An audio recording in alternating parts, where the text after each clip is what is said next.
red and white shirts in and around us. Admittedly not as plentiful as those wearing the yellow of Brazil, but they made their voices heard there, the Swiss fans.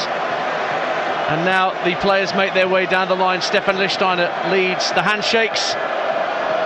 And let's take you through the team news here on Talk Sport ahead of this Group E clash. Well, 15 of Chiche's first squad when he replaced Dunga in June 2016 are in the 23s brought to Russia.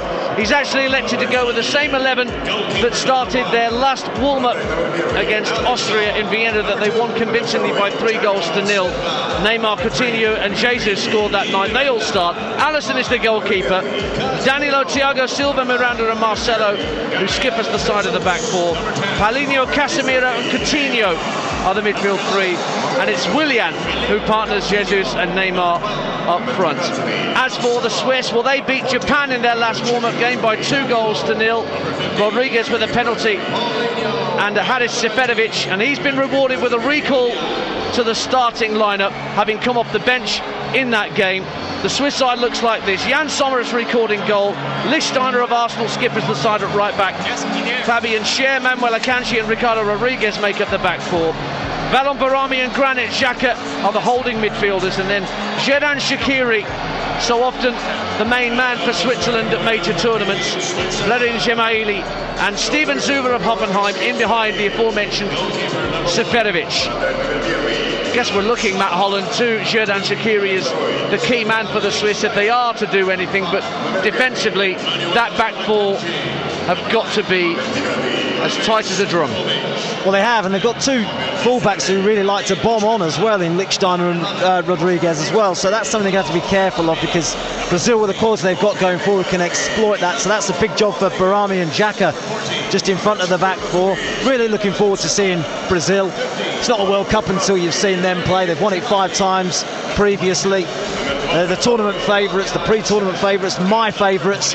Really looking forward to seeing them in action. Brazil are in a huddle in their half of the field, giving themselves some final words and thoughts. The Swiss players have already broken out of their huddle and are ready to go. They've only met once before in the World Cup, Brazil and Switzerland. That was way, way back, even before I was born. Brazil, 1950 it was, and it was 2-2, a late equaliser for Switzerland, earned them a share of the spoils that night. Their last meeting was a friendly in Basel, where the Swiss beat Brazil by 1-0. That was a Dani Alves' own goal. Alves, of course, not here because of injury for Brazil. That's why Danilo is starting in his place. And so, after the shortcomings of Argentina and Germany and Spain, what are the other favourites? France have done all right. What about Brazil? We're about to find out on Talk Sport. Brazil will get us underway, kicking from left to right as we look in our commentary position high up, just to the right of the halfway line, wearing their traditional yellow shirts and blue shorts and white socks. Switzerland wearing all red shirts, white shorts, red socks. And if I counted the colour of the boots on everyone's feet, I'll be here all night. Just waiting for the countdown on the giant screens.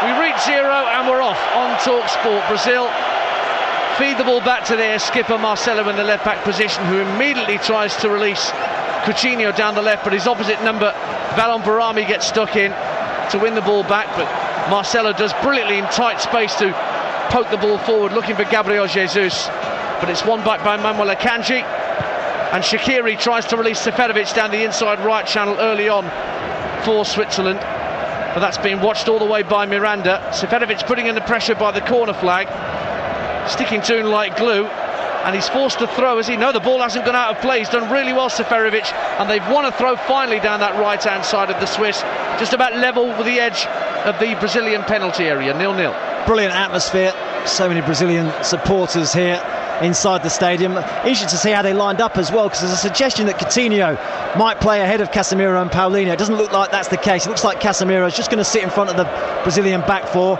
with Paulinho and Coutinho just pushed up ahead of him.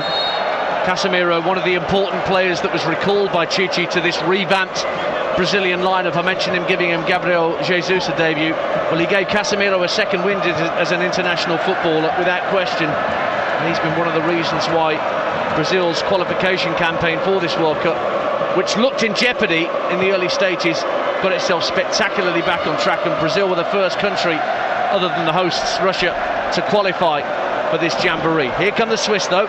Nearly a couple of minutes gone on TalkSport. It's Rodriguez, level with the edge of the Brazilian penalty area, left-hand side. The ball's deflected out towards the corner flag, but it's gone out to play before a Swiss player can grab hold of it. So that's a goal kick to Brazil, to be taken by Alisson of Roma. 2 minutes gone on TalkSport. Brazil 0, Switzerland 0. Well, it was a confident enough start from the Swiss. We said that the full-backs like to get forward. Just seen that. The left-back, Rodriguez, bombing forward, trying to get involved. Alisson wants to take it short, but there's a high press from the Swiss.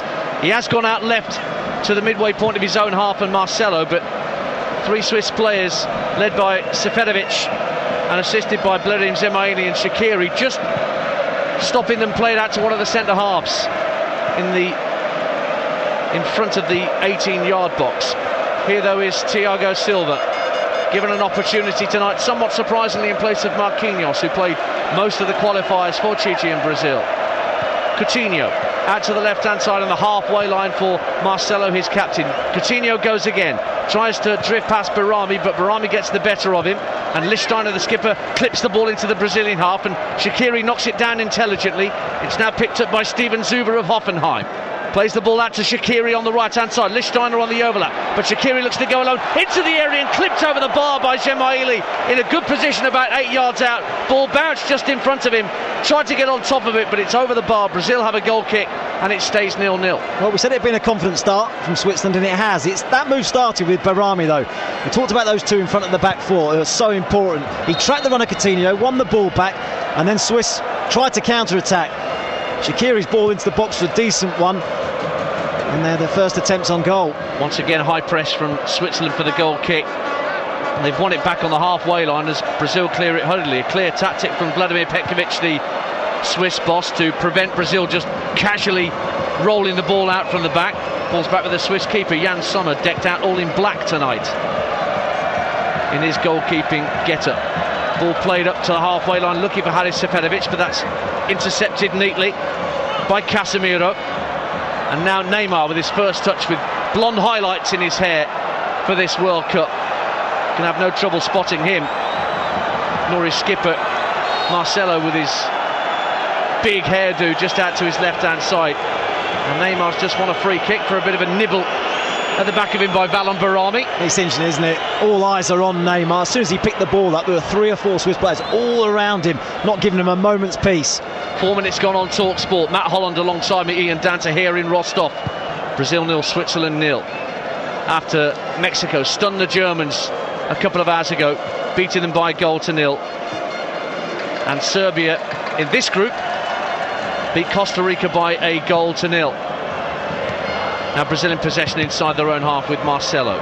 Hits the ball against Shaqiri, gets it back just shy of the halfway line, locks it into the Swiss half, but Fabian Schär just puts his foot right through it and it bounces twice through to Alisson. You see Coutinho in that slightly deeper position in midfield. I think that's one of the decisions that Chiche would have had to make. Would he play a more defensive midfielder at Fernandinho and play Coutinho further up, and perhaps where Williams is playing today on the right-hand side? He prefers to be on that left, and I think it suits them better when they're going to have a lot more of the ball, which you expect to have tonight. Ball's in Brazilian possession, 5 minutes gone, and it's Miranda. Finally Coutinho picks the ball up deep in this midfield position. Neymar has his shirt clearly pulled there, but the referee allows play to continue. And he goes out to the right-hand side, and Willian getting his first touch, level with the edge of the Swiss box. Little step over or two from Willian, the Chelsea man, looking to drive at Rodriguez. Fires the ball across the face of goal, too strong for any Brazilian shirt to get a touch on it, and it's gone out of play for a goal kick eventually. But the referee just letting the Swiss player know, Xhaka, not to pull on Neymar's shirt again, otherwise it's a yellow card for him. But he's getting plenty of close attention, isn't he, Neymar? As soon as he picks up, I said, someone's quite quickly to close him down. Granit Xhaka just hauled him to the floor. The referee played a really good advantage. And to be honest, he could easily have come back and given Granit Xhaka a yellow card, because that is a yellow card offence.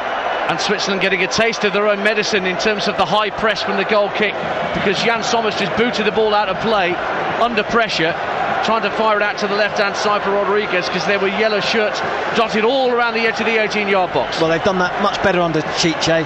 With Dunga, it was deeper, they were deeper, they were happy to let the opposition have it, but they do press higher under this new manager.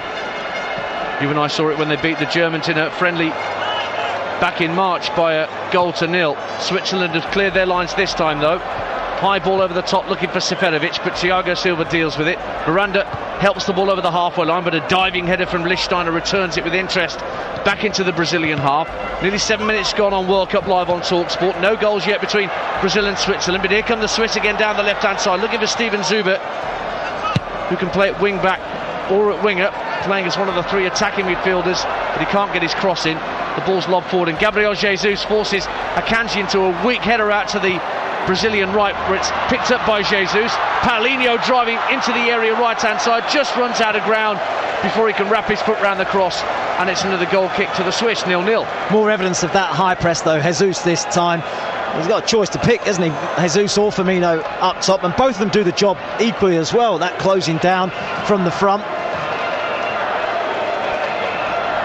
Well, Sommer has the ball at his feet, elects to go immediately out to his left, and Akanji gives the ball back to Sommer, just rolls the ball under his right foot, and a neat little ball past Jesus to Barami, who can tickle the ball up to Xherdan Shaqiri, who bustles his way into the centre circle and flicks the ball out left for the runner of Rodriguez, who takes the penalties for Switzerland. And he's trying to play a 1-2 with Gemaili down that left-hand side for Switzerland, but it's won back comfortably by Thiago Silva. Willian, deep inside his own half, flicks the ball in beautifully for Danilo, steps away from Xhaka, and now there's a bit of a break on here for Brazil. Coutinho running through the centre circle, two to his left, feeds it to his captain Marcelo. Marcelo just slows the move down for a moment, and now feeds Neymar, immediately faced up by Barami. Holds off Barami as he moves in field, Neymar, and then leaves it for Casemiro. Coutinho now finds Neymar, red wall in front of him, tries to play a 1-2 with Jesus, almost got in to the penalty area, but Lichtsteiner had dropped just a little bit deeper, anticipating that 1-2, and he got it back to his keeper Sommer, who clears for Switzerland, 0-0. It's lovely to watch when they just inject that extra bit of pace into their game. It's been slow, and all of a sudden it's just one or two passes and they're away. Switzerland in possession with Fabian Schär, who hasn't had the best of seasons with Deportivo La Coruña. Didn't have a great run of form towards the end of the season. There was a thought that he might not make the 23, but here he is, and he's in possession just shy of the centre circle for the Swiss, allowed to carry the ball over the halfway line, and then trying to play a right-footed ball out to the left-hand side, looking for the run of Steven Zuber. Danilo, his opposite, number 14, puts it out for a throw, 0-0. Although in the first 10 minutes we've seen that there are gaps in this Brazilian defence, and it tends to be behind the full-backs. So far it's been behind Danilo actually, where they've been able to get him. 9.5 gone on TalkSport. Brazil 0, Switzerland 0 here in the Rostov Arena in southwest Russia. As well, that was Blurian Gemaili trying to dispossess Paulinho, but he just toe-ended the ball out of play, so Brazil have a goal kick taken quickly by Alisson to stop Switzerland getting in that position with the high press. It was Shaqiri who was caught out, and now it's with Thiago Silva. Looks to his right and finds Danilo of Manchester City. Back with Thiago Silva. Paulinho, who of course we remember in his Tottenham days, now playing out in was playing out in China before he was brought back to Barcelona. Had one heck of a season. Thought he'd disappear when he went off to play in the Chinese Super League, but brought back to Barcelona, and sensational in their midfield and pivotal to his country as well. Marcelo now for Brazil, out on the left-hand side, plays a 1-2 with Neymar, plays the ball with the outside of his left to the right-hand corner of the box. Here's Willian, faced up by Rodriguez, plays the ball into the near post. Akanji gets a touch on it, and Rodriguez can clear up to the midway point of the half, but that can't be won by Seferovic. It's Thiago Silva stepping in. Now Coutinho, out to the left-hand side of the box. Neymar works it back to Coutinho at the edge of the box, trying to work the angle for the shot. Finds Neymar left-hand side of the area. The ball's played in. Paulinho, how did he miss that? Somehow screws it wide of the right-hand post. Paulinho right in front of goal. Didn't get the best connection. Schär did his best to put him off. It's gone wide for a Swiss goal kick, 0-0. Well, it should be 1-0 to Brazil. The combination between Coutinho and Neymar was brilliant. The ball wasn't a great one, but he got a bit of fortune. It ricocheted off the Swiss defender right into the path of Paulinho, who just scuffs his shot narrowly wide of the far post, but he should be hitting the target. Switzerland have a life already then here in Rostov with 11.5 minutes played on TalkSport, 0-0. I said to you, when Neymar picks the ball up, there's 3 or 4 players get round him pretty quickly. You know what that means? It means there's space for somebody else, and that's what we're finding. Miranda for Brazil. Keeps possession inside his own half, hits a diagonal ball out to this near side, the Brazilian right, looking for Willian. He's found him beautifully. Willian's first touch is a bit heavy, but he can still find Danilo with his second touch just behind him. Paulinho's just had that excellent chance to put Brazil in front, works the ball back into his own half, and Thiago Silva, and then square for Miranda. Little ball across the halfway line for Coutinho, who immediately looks for Neymar. Lovely first time flick out to the left for Marcelo. Neymar again. Got Barami at his back, as he's had so often in this opening 12 minutes. Has to run back to the halfway line to keep possession, and then tries to step away from Gemaili, and a couple of step overs. Trying to jockey past Gemaili. Might need a couple of balls tonight. One for everyone else to play with and one for Neymar. Thiago Silva hits a diagonal ball right to left, seeking out Marcelo. Headed up in the air though well by Shaqiri, back doing his defensive duties. Lichtsteiner tries to help it clear. Might break for Gemaili in the midfield, but no, it's won back by Brazil. Marcelo, 25 yards out, rolls the ball in to the left-hand side of the area for Jesus. Tries to clip the ball to the far post, looking for Willian, but it's too far ahead of Willian, and bounces once and then over the byline and out for another Swiss goal kick. 13 minutes played on TalkSport. Brazil 0, Switzerland 0. Well, it was a bright start, wasn't it, from the Swiss? The team ranked 6th in the world, confident, but the last 5 minutes or so, Brazil have just upped the tempo. Should have scored. Paulinho had that effort where he dragged his shot wide of the post, and in the last couple of minutes they've just been asking a few questions. Now this time Sommer's going to take a deeper goal kick. He's bid his defenders to head towards the midway point of their own half, and that long clearance will stay in Swiss possession. Zubet sends it back to the halfway line, where Rodriguez is put under pressure by Gabriel Jesus, who runs away in the inside right channel, but Rodriguez gets back at him with 1 or 2 challenges, and then in steps Xhaka to help him out. Kept in play by Juba. Little flick in field by Xhaka's not the brightest. It almost broke for Coutinho, and the Swiss have given it up again as Neymar is clipped by Barami. Stays on the ground, clutching his right shin, and it'll be a free kick to Brazil. Well, it's about 35 yards out, but when's that ever put a Brazilian off and having a go at goal? Well, it was a great ball into him, actually, from Casemiro. A first-time pass, 15-20 yards. It just split the Swiss midfield. He's getting plenty of close attention, though, Neymar. There's about 7 Brazilian players around the ball. One of them's going to have to take responsibility. They all want it. Well, yeah, there's so many that are so capable from this sort of distance as well. But Neymar was the man that was failed. You'd expect him to take responsibility. Well, he's the one that's standing over the ball. Marcelo just to his right. And the referee from Mexico just telling the Swiss players to get back in order that he can form the wall. At the moment they're about a yard away from the ball. Now they realise that the old shaving foam's about to be deployed inside the D. It's very central, this free kick for Brazil. Neymar, Casemiro and Marcelo standing over it, but surely it will be the wonder kid of Brazilian football who will take the responsibility on with 15 minutes played.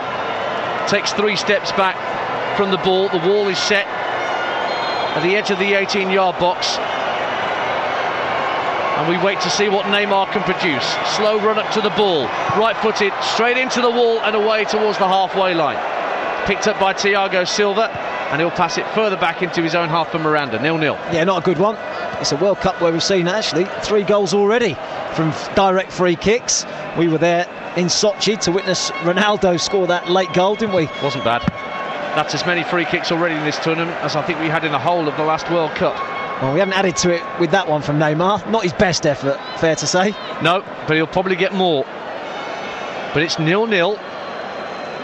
And Vladimir Petkovic, the Swiss boss, will be happy enough with the fact that they haven't been forced into Jan Sommer making too many saves in this opening 16 minutes.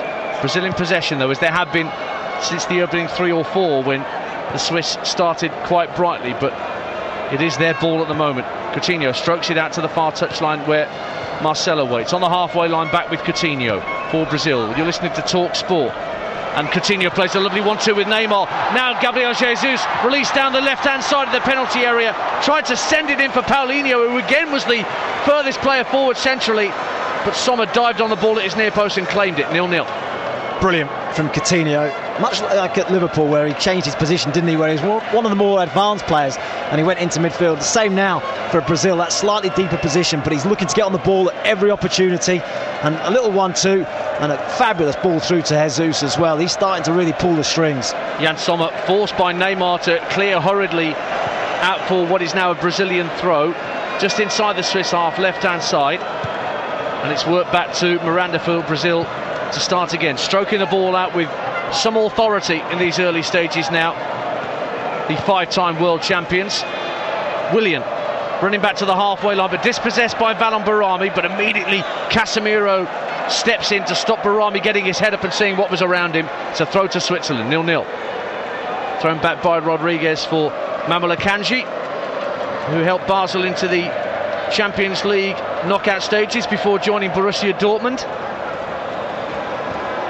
And his centre-half partner, Fabian Schär, hits a diagonal ball out to this near touchline, the left for Ricardo Rodriguez. Lofts the ball over the head of Willian in Brazilian style and brings the ball in field. Finds Barami in the centre circle. One of those two defensive pivots for Switzerland, along with Xhaka, who now has possession. Finds Shaqiri. Akanji once more on the halfway line. Feeds the ball into the feet of Shaqiri. Looks up. Plays the ball out towards the inside left channel for Zuber. Shaqiri again. Has got Rodriguez showing for him on the near touchline.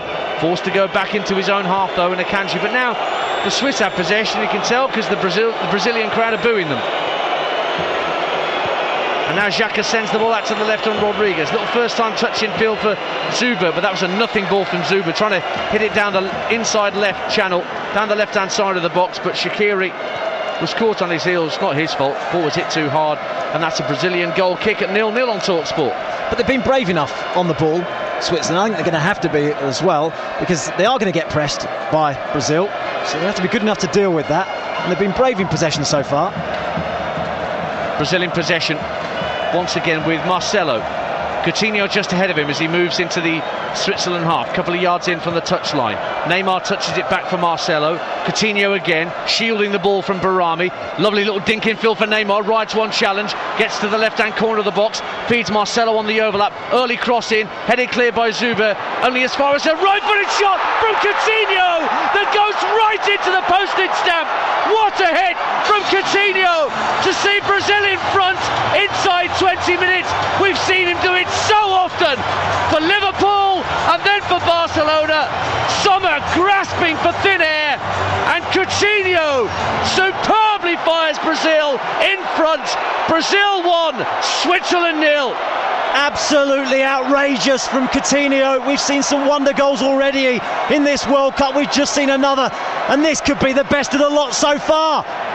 He picks it up, he's got one thing on his mind, and that's to bend it into the far corner. He starts it outside the post, it finds its way onto the post and into the back of the net. Great start for the Brazilians, wonder goal from Coutinho. That ball must have started 4 or 5 yards outside Sommer's left-hand post when Coutinho struck it. But by the time it reached that far post, it kissed the inside of it on its way into the net. And Coutinho now has his 11th international goal in 38 appearances. He didn't play, remember, in 2014. That was a bone of contention at the time. He's very much part of things now, and he has put Brazil in front in the most sumptuous fashion on TalkSport. 20 gone, 1-0 Brazil. I didn't want to put the mockers on it before the game, but we haven't seen a 0-0 yet in this World Cup. We're not going to see one here either. What a goal. Lichtsteiner, as the Swiss try to respond, plays a little 1-2 with Shaqiri, lofts the ball into the area, up there the head, Gemaili loses out, Zuber tries to pick it up 25 yards out. Xhaka tried to fire it out left early for Ricardo Rodriguez. Oh, lovely skill from Willian, little drag back to keep the ball away from Barami, and now down the right hand side it's a cross coming in from the right hand side from Danilo that's blocked by Akanji out for a throw. Outrageous skill from Willian on the halfway line to get away from Barami and buy himself a couple of yards. They're enjoying themselves. Is shaking his head. They're enjoying themselves. I'm enjoying myself. It's just great to watch. It really is. Well, here's Willian.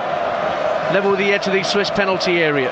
Right hand side, feeds it back for Danilo. Willian again, trying to flick it 5 yards or so back for Neymar, but the Swiss get the ball back under control, and Akanji and Cher, the two centre halves, in their own area, trying to decide what to do next. That goal from Coutinho is why I make them favourites, because in tight games when there's so much ride on it, there's pressure, they're capable of something like that, a piece of magic. And it's not just Coutinho, there's plenty of players in this squad, I'm talking about on the bench as well, who are capable of that. It just so happens Coutinho was the man on this occasion with the wonder goal. Switzerland in possession, 22 minutes gone on TalkSport. Brazil 1, Switzerland 0. Fabian Cher claims for a handball against Jesus, nothing doing. Neymar is clattered into on the halfway line by Akanji, but legally so, says the Mexican referee. And Seferovic tries to feed the ball out to the right hand side, expecting a run from Lichtsteiner, who wasn't there, and it's just gone straight out of play for a Brazilian throw. He's getting the treatment, Neymar. 3 or 4 times he's been upended. The thing is, the problem from Switzerland is you pay so much attention to him. There's so many players in this side that are capable of doing something. As we've seen in spectacular fashion from Barcelona's Philippe Coutinho. So we're midway through the first half on TalkSport. Brazil are in control and have been since 3 or 4 minutes into the game. Miranda just jogging with the ball at his feet inside his own half. Finds Coutinho again, who's dropping deep. Threads a lovely ball over the halfway line for Paulinho, who tried to flick it first time into the path of Neymar. Didn't quite come off for him, and the Swiss have it back with Zubet. Seferovic in the left wing position picks it up, has to roll the ball back to Rodriguez, couldn't turn and go, and Rodriguez fires the ball across inside his own half for Cher. Picked up by Barami now. Looks up as he runs over the halfway line and squares the ball left for Akanji. Now out to the left hand side, and Zubet. Xhaka, Swiss Player of the Year this year. Lovely ball out to the right, and Lichtsteiner immediately faced up by Marcelo, but Shaqiri looks for Lichtsteiner again with a reverse ball, and Brazil did just enough, but Shaqiri has it back. Got 2 Brazilian players out with him, Casemiro and Marcelo. Looks for his skipper Lichtsteiner, tries to bulldoze his way past Miranda, but he can't do so. It's in the left-hand corner of the Brazilian half defensively, and Brazil will get it clear and calmly roll the ball back to Coutinho. Matt Holland. Excellent organisation though from Brazil. As soon as they lost the ball, they got themselves back into their shape. 4-1, 4-1. Now we're saying that Jesus is playing up top. Neymar was then that man up top, but Jesus just fills in on the left hand side. The organisation getting back into that defensive structure was very good. Here's Zubet striding down the left hand side for Switzerland. Good ball infield for Seferovic inside the area, and we tried to poke it for Gemaili, who went to ground inside the box and has won a corner. It went off Miranda. And let's see what the Swiss can do from a set piece. The centre halves, Akanji and Cher, are on their way up, and it's Swiss's first corner of the game. Well, that was a striker lacking in confidence, wasn't it, Seferovic, when he picked the ball up. He looked really to pass responsibility on. He was only 16 yards from goal. He was there to take the shot on. It took a lot of work from Gemaili to get to that ball and force Miranda to put the ball behind for this corner. It's a left wing corner, so left-footed outswinger to come from Ricardo Rodriguez. And it comes left-footed from Rodriguez into the near post, and it's Cher who has a clash of heads actually with a Brazilian player, and they both fall into the ground inside the penalty box. It's Casemiro, the other player that's involved. Cher went down first. Clear clash of heads there, and the physios are on. 1-0 Switzerland, 1-0 Brazil rather, against Switzerland. Yeah, I think they're both going to be okay. It was a nasty collision. Cher just into the side of Casemiro's head, but I think they're both going to be absolutely fine. I'll tell you what, let's just take a moment just to look back at that goal from Philippe Coutinho as well. A moment of real magic. How many times have Liverpool fans seen that? Picking it up, 25 yards out, swivels and hits with his right, and it just arced beyond the despairing left hand of Jan Sommer and into the net via the inside of the post. And that's the goal that we have in this game for you so far on TalkSport, with 26 minutes played. Still Casemiro receiving treatment. Cher's back on his feet and walking back to the touchline. Don't forget, you can catch Hawksby and Jacobs live from St. Petersburg tomorrow from 10 a.m. before Sweden against South Korea kicks off our live coverage. Every game of the World Cup across the TalkSport network. Then from 3 o'clock you can join us on Drive with Adrian Durham and Ray Parler live from Moscow, building up to England's first game. Finally they get to take their bow against Tunisia tomorrow night. Mark Saggis and the team will bring you that game live from Volgograd. 6 o'clock UK time is when the coverage gets underway, followed by an England phone-in live from Volgograd as we give you your chance to voice your opinion on the wireless. And of course you can hear all of England's games right here on TalkSport. Tunisia, the first of those 3 group stage matches. We're back underway here on TalkSport. Brazil 1, Switzerland 0 with 27 minutes played. Both Casemiro and Cher have retaken their places on the pitch, having had a bit of treatment, and Brazil have a throw inside their own half, and a Mexican wave is being attempted early doors around the Rostov Arena here in southwest Russia. Just hope that stoppage hasn't put a dampener on the tempo of the game, because it's been an electric first 27-28 minutes. Well, what does Petkovic do in this position, the Swiss manager? Not panic. They're still in the game. They've played okay. They haven't done too badly. They're just a goal behind, so a moment of magic at the moment. Sent out to the Swiss left, and a lovely ball down the left channel from Rodriguez for Joubert. Just gets the better of Casemiro for a moment. Rodriguez swings a deep ball to the far post, looking for Lichtsteiner, heads the ball up in the air, and Marcelo forced to volley the ball out of play for a throw to Switzerland out on that far side. 1-0 Brazil. Well, we've just seen them put a ball into the box, and I'm sure that's something that Petkovic has told his team as well, because 8 of the 11 goals that they conceded in qualifying came from crosses. And Severovic is a big target man if he can get involved and cause Thiago Silva and Miranda something to worry about going the other way. To throw into Switzerland, they're just taking their time over it. Thrown in by Lichtsteiner for Shaqiri, still on that right hand side. Lichtsteiner trying to get him in between 2 Brazilian shirts, but he's dispossessed, and it's Neymar bringing the ball away for Brazil. Up towards the halfway line, looks to push it past Barami and run away from him, but he ran out of ground on that far side, and it's a throw to the Swiss, taken quickly. Granit Xhaka just signed a new contract with Arsenal, of course. See how pivotal he becomes under Unai Emery once the Premier League gets underway next season. Barami, once a Premier League player, of course, himself. He's now at Udinese, left Watford last summer. Now Akanji, the centre-half for Switzerland, rolls the ball back into his own half, and Cher. Akanji once more. Brazil, their 4 defenders sitting midway point of their own half. Good solid line they've got there. Seferovic just leaning on Miranda, looking to pull away from him if he possibly can. And Switzerland just knocking the ball around on the halfway line and looking for a bit of space to exploit. Here's Xhaka trying to lift the ball down the left channel for Rodriguez to run onto, but Willian back doing his defending this time, nods it out for a Swiss throw. Approaching the half-hour mark on TalkSport. Brazil lead Switzerland by a wonderful Philippe Coutinho strike to 0. Now here's Zuber on the left-hand side for Switzerland, trying to break in between Jesus and Willian, but it's won back by Brazil. Given away by Coutinho, who's looking for Paulinho, and Barami is penalised for either a foul or a handball. I'm not quite sure what that was, but it was a free kick certainly awarded to Brazil. Paulinho, the man that went down. We've reached the half-hour stage, and it is 1-0 to Brazil. Yeah, it's a deserved lead as well. Brazil started pretty slowly, actually. Switzerland came out and got at them, didn't allow them to settle particularly, but Coutinho's really started to pull the strings, getting on the ball more and more, and it's his goal that separates the sides.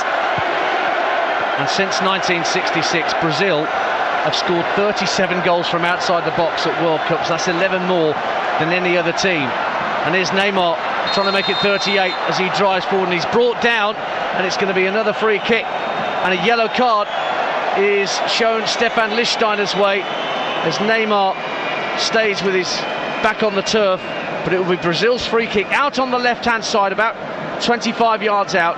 Not as central as the last one. I wonder whether Neymar will have a crack at this one. Well, to be honest, that's a yellow card that's been coming. It probably should have been given earlier on in the half, because Neymar's been under getting all sorts of treatment, hasn't he? And this time Lichtsteiner again puts his arm around his neck, drags him to the ground. It's a clear yellow card. So this free kick for Brazil is about 10 yards to the left of centre of the field and about 25 yards out. And there's a three-man Swiss wall that's being arranged just by the right-hand corner of the penalty box. Actually, Lichtsteiner's moved away and it's just a two-man wall now. Once again, Marcelo and Neymar standing over it, but maybe Marcelo's favourite this time to clip this ball in and try and swing it away from Jan Sommer and try and find a Brazilian boot or head to stick it in the back of the net. It is Marcelo to lift it into the near post, and Severovic at that near post heads it behind for Brazil's first corner of the game, 1-0. That was an important intervention as well, because Thiago Silva was a yard behind him, free. Nobody had tracked his run, so it was an important intervention from Severovic. Neymar to take it, right-footed in swinger to come then from the Brazilian number 10. Paulinho and Thiago Silva around the centre spot, but there's another ball that's just come onto the pitch. That one that Severovic just headed out has made its way back onto the playing surface. Now Neymar can take the corner, deep to the far post. Jesus heads it inadvertently back across the face of goal and back to Neymar, who's offside. Well, I think Jesus was trying to head for goal, headed it back across the face of it, and there were no yellow shirts there to tuck it away. Offside flag went up. Switzerland have a free kick. There's a terrific ball in from Neymar, whipped in with bend and dip, real pace on it. Goalkeeper misjudged it. Jesus actually will look back on that and think he should have done better, because the goalkeeper got himself into an awful position. Xherdan Shaqiri, who scored a hat-trick at the World Cup against Honduras 4 years ago, has to feed the ball back via Fabian Schär to his keeper Jan Sommer. Now Akanji plays the ball into the feet of Granit Xhaka, who's more pivotal for country than club, certainly if you believe Arsenal fans, based on his appearances at the Emirates. But he now has possession again for Switzerland and finds Severovic. Good ball out to the right-hand side where Shaqiri's got a bit of space. Strokes the ball back in field for Xhaka. Heavy ball back to Shaqiri, but he controlled it well enough. Tries to play the ball into the area for Gemaili, but Miranda watched it all the way. Marcelo can clear down the left, and Neymar's on the burst again, but Barami watches it all the way this time and takes the ball off the toe of Neymar. Runs in field, put under pressure by Neymar and Paulinho, and just about gets rid of it in the nick of time. But then Schär's ball downfield is far too far ahead of anybody else in the red shirt, and it's back with Alisson. 1-0 Brazil. He's done a decent job, Barami, just tracking Neymar, getting around him, winning the ball back for his team, and actually he's given Xhaka a bit more licence to get forward as well. I think Xhaka prefers to play in a more advanced position in midfield. And I think with Barami, who just sits there, doesn't really venture too far forward, it allows Xhaka to try and get forward when he can. Thoughts of Matt Holland with me, Ian Danta on Talk Sport. Just over 10 minutes to go to half-time here in Rostov, where it's Brazil 1, Switzerland 0 if you're just tuning in. A cracker from Coutinho. Shaqiri, though, for the Swiss, driving forward, midway point of the half. Out to the right-hand side for Lichtsteiner. First-time ball from the Swiss Express, as he's known, but it's cleared away by the Brazilian defence. Header back up to the edge of the Brazilian boxes. Volleyed clear by Thiago Silva. Back onto the head of Schär on the halfway line. Good control by Severovic to find Shaqiri, who runs into Marcelo, wants a free kick, and the referee's not having any of that. And we play on with Neymar, who is then dispossessed by a combination of Lichtsteiner and Barami. The ball's back in the possession of the Swiss. Bit of play acting from Shaqiri. I do expect, though, that if Switzerland are to get something from this game, it's going to come down their right-hand side, because Willian on the right-hand side for Brazil will do the defensive work. He'll get back and help his fullback. Neymar on the other side won't. He just stays up top, and as soon as he's expected, as soon as he gets the ball, to do something with it, but he doesn't track back at all. Shaqiri's only just stopped belly aching to the assistant on that far side of the field about why the free kick wasn't given. It's gone back to the halfway line, and Akanji. Schär now leaves it for Gemaili, who's come deep to pick up the ball for Switzerland. Now Akanji again can move into the Brazilian half and thread the ball out to the near side, the left, and Rodriguez, good early ball into the box, intended for Severovic. Miranda just headed the ball up in the air, didn't need to, could have left it for his keeper, but no real danger for Brazil in the end. It's been cleared up to halfway, but the Swiss have it back with Akanji. 36 minutes gone on Talk Sport. Brazil 1, Switzerland 0 on World Cup Live. Poor ball from Schär intended for Lichtsteiner, hit way past him, and Marcelo's got all the time in the world to retrieve it and trot forward. captaincy is an interesting issue with Brazil. It's rotated, and we were speaking to a journalist friend of ours back at the hotel who was saying that there's some consternation about if Brazil were to win this World Cup, the players have been asking who gets to lift it. Well, you'd imagine once you get to the World Cup, you make your decision and you stick with it. You'd think that Marcelo would be the captain now throughout the World Cup, no? Quite possibly. We'll see how it goes with the rest of the games against Costa Rica next and then Serbia. Here come Brazil down the right-hand side with Danilo. Clips the ball into the edge of the area. Jesus got two Swiss players around him, and Akanji, one of them, wins it off him. Slides the ball forward down the left-hand side, but that's picked up quickly by Casemiro. Willian having to move back towards the halfway line as he's under pressure from Zuber. Now Coutinho, the goal scorer, picks the ball up in the centre circle. Hits an early ball out to the left. Lovely ball for Marcelo. Kills it stone dead with his first touch. Faced up by Lichtsteiner. Tried to flick the ball into the path of Neymar at the left-hand corner of the box, but a bit too cheeky from Marcelo that time. And now Zemaili brings the ball away as he's got clear of Casemiro. Zemaili only got Seferovic up with him. Seferovic, poor first touch, allowed Thiago Silva to guide it back to his keeper Alisson, who only just flicked it away from Seferovic in front of his goal as the Swiss number 9 bore down on him. Not a lot of panic there, was there, in that Brazilian defence? Casemiro, a big mistake. He tried to win the ball in front of his man and didn't, and put his team under real pressure. But again, Seferovic up top is lacking real confidence. His touch was a poor one. Out of sorts at Benfica, only 7 goals this year in 29 appearances for Seferovic. And it's the main striker position that I'm sure even Vladimir Petkovic would admit is one that needs pepping up as the Swiss adventure goes on under his tutelage. He's been in charge since 2014, the Bosnian. Akanji, whose middle name is Obafemi, in tribute to the Nigerian Obafemi Martins, who we know well. Here's Rodriguez for Switzerland, clipping the ball in from the left-hand side, headed out by Thiago Silva. Neymar and Shaqiri fight for possession, and Shaqiri gets the better of Neymar. Lichtsteiner tries to help it down the right-hand side for Shaqiri to run onto. Marcelo just takes it away from him, and then Thiago Silva, very un-Brazilian-like, just hoofs it clear out for a Switzerland throw on the halfway line. 1-0 Brazil, 38 gone on TalkSport. Well, to be honest, I think they were expecting a free kick to be given. It was a clear foul by Shaqiri on Marcelo, but the referee was having absolutely none of it. Possession pretty even, Stephen, actually, in this first 39 minutes. 51 to Brazil, 49 to Switzerland. That would have been different about 15 minutes ago, but Swiss showing a bit more adventure. And here's Zemaili, left-hand side, almost level with the penalty area.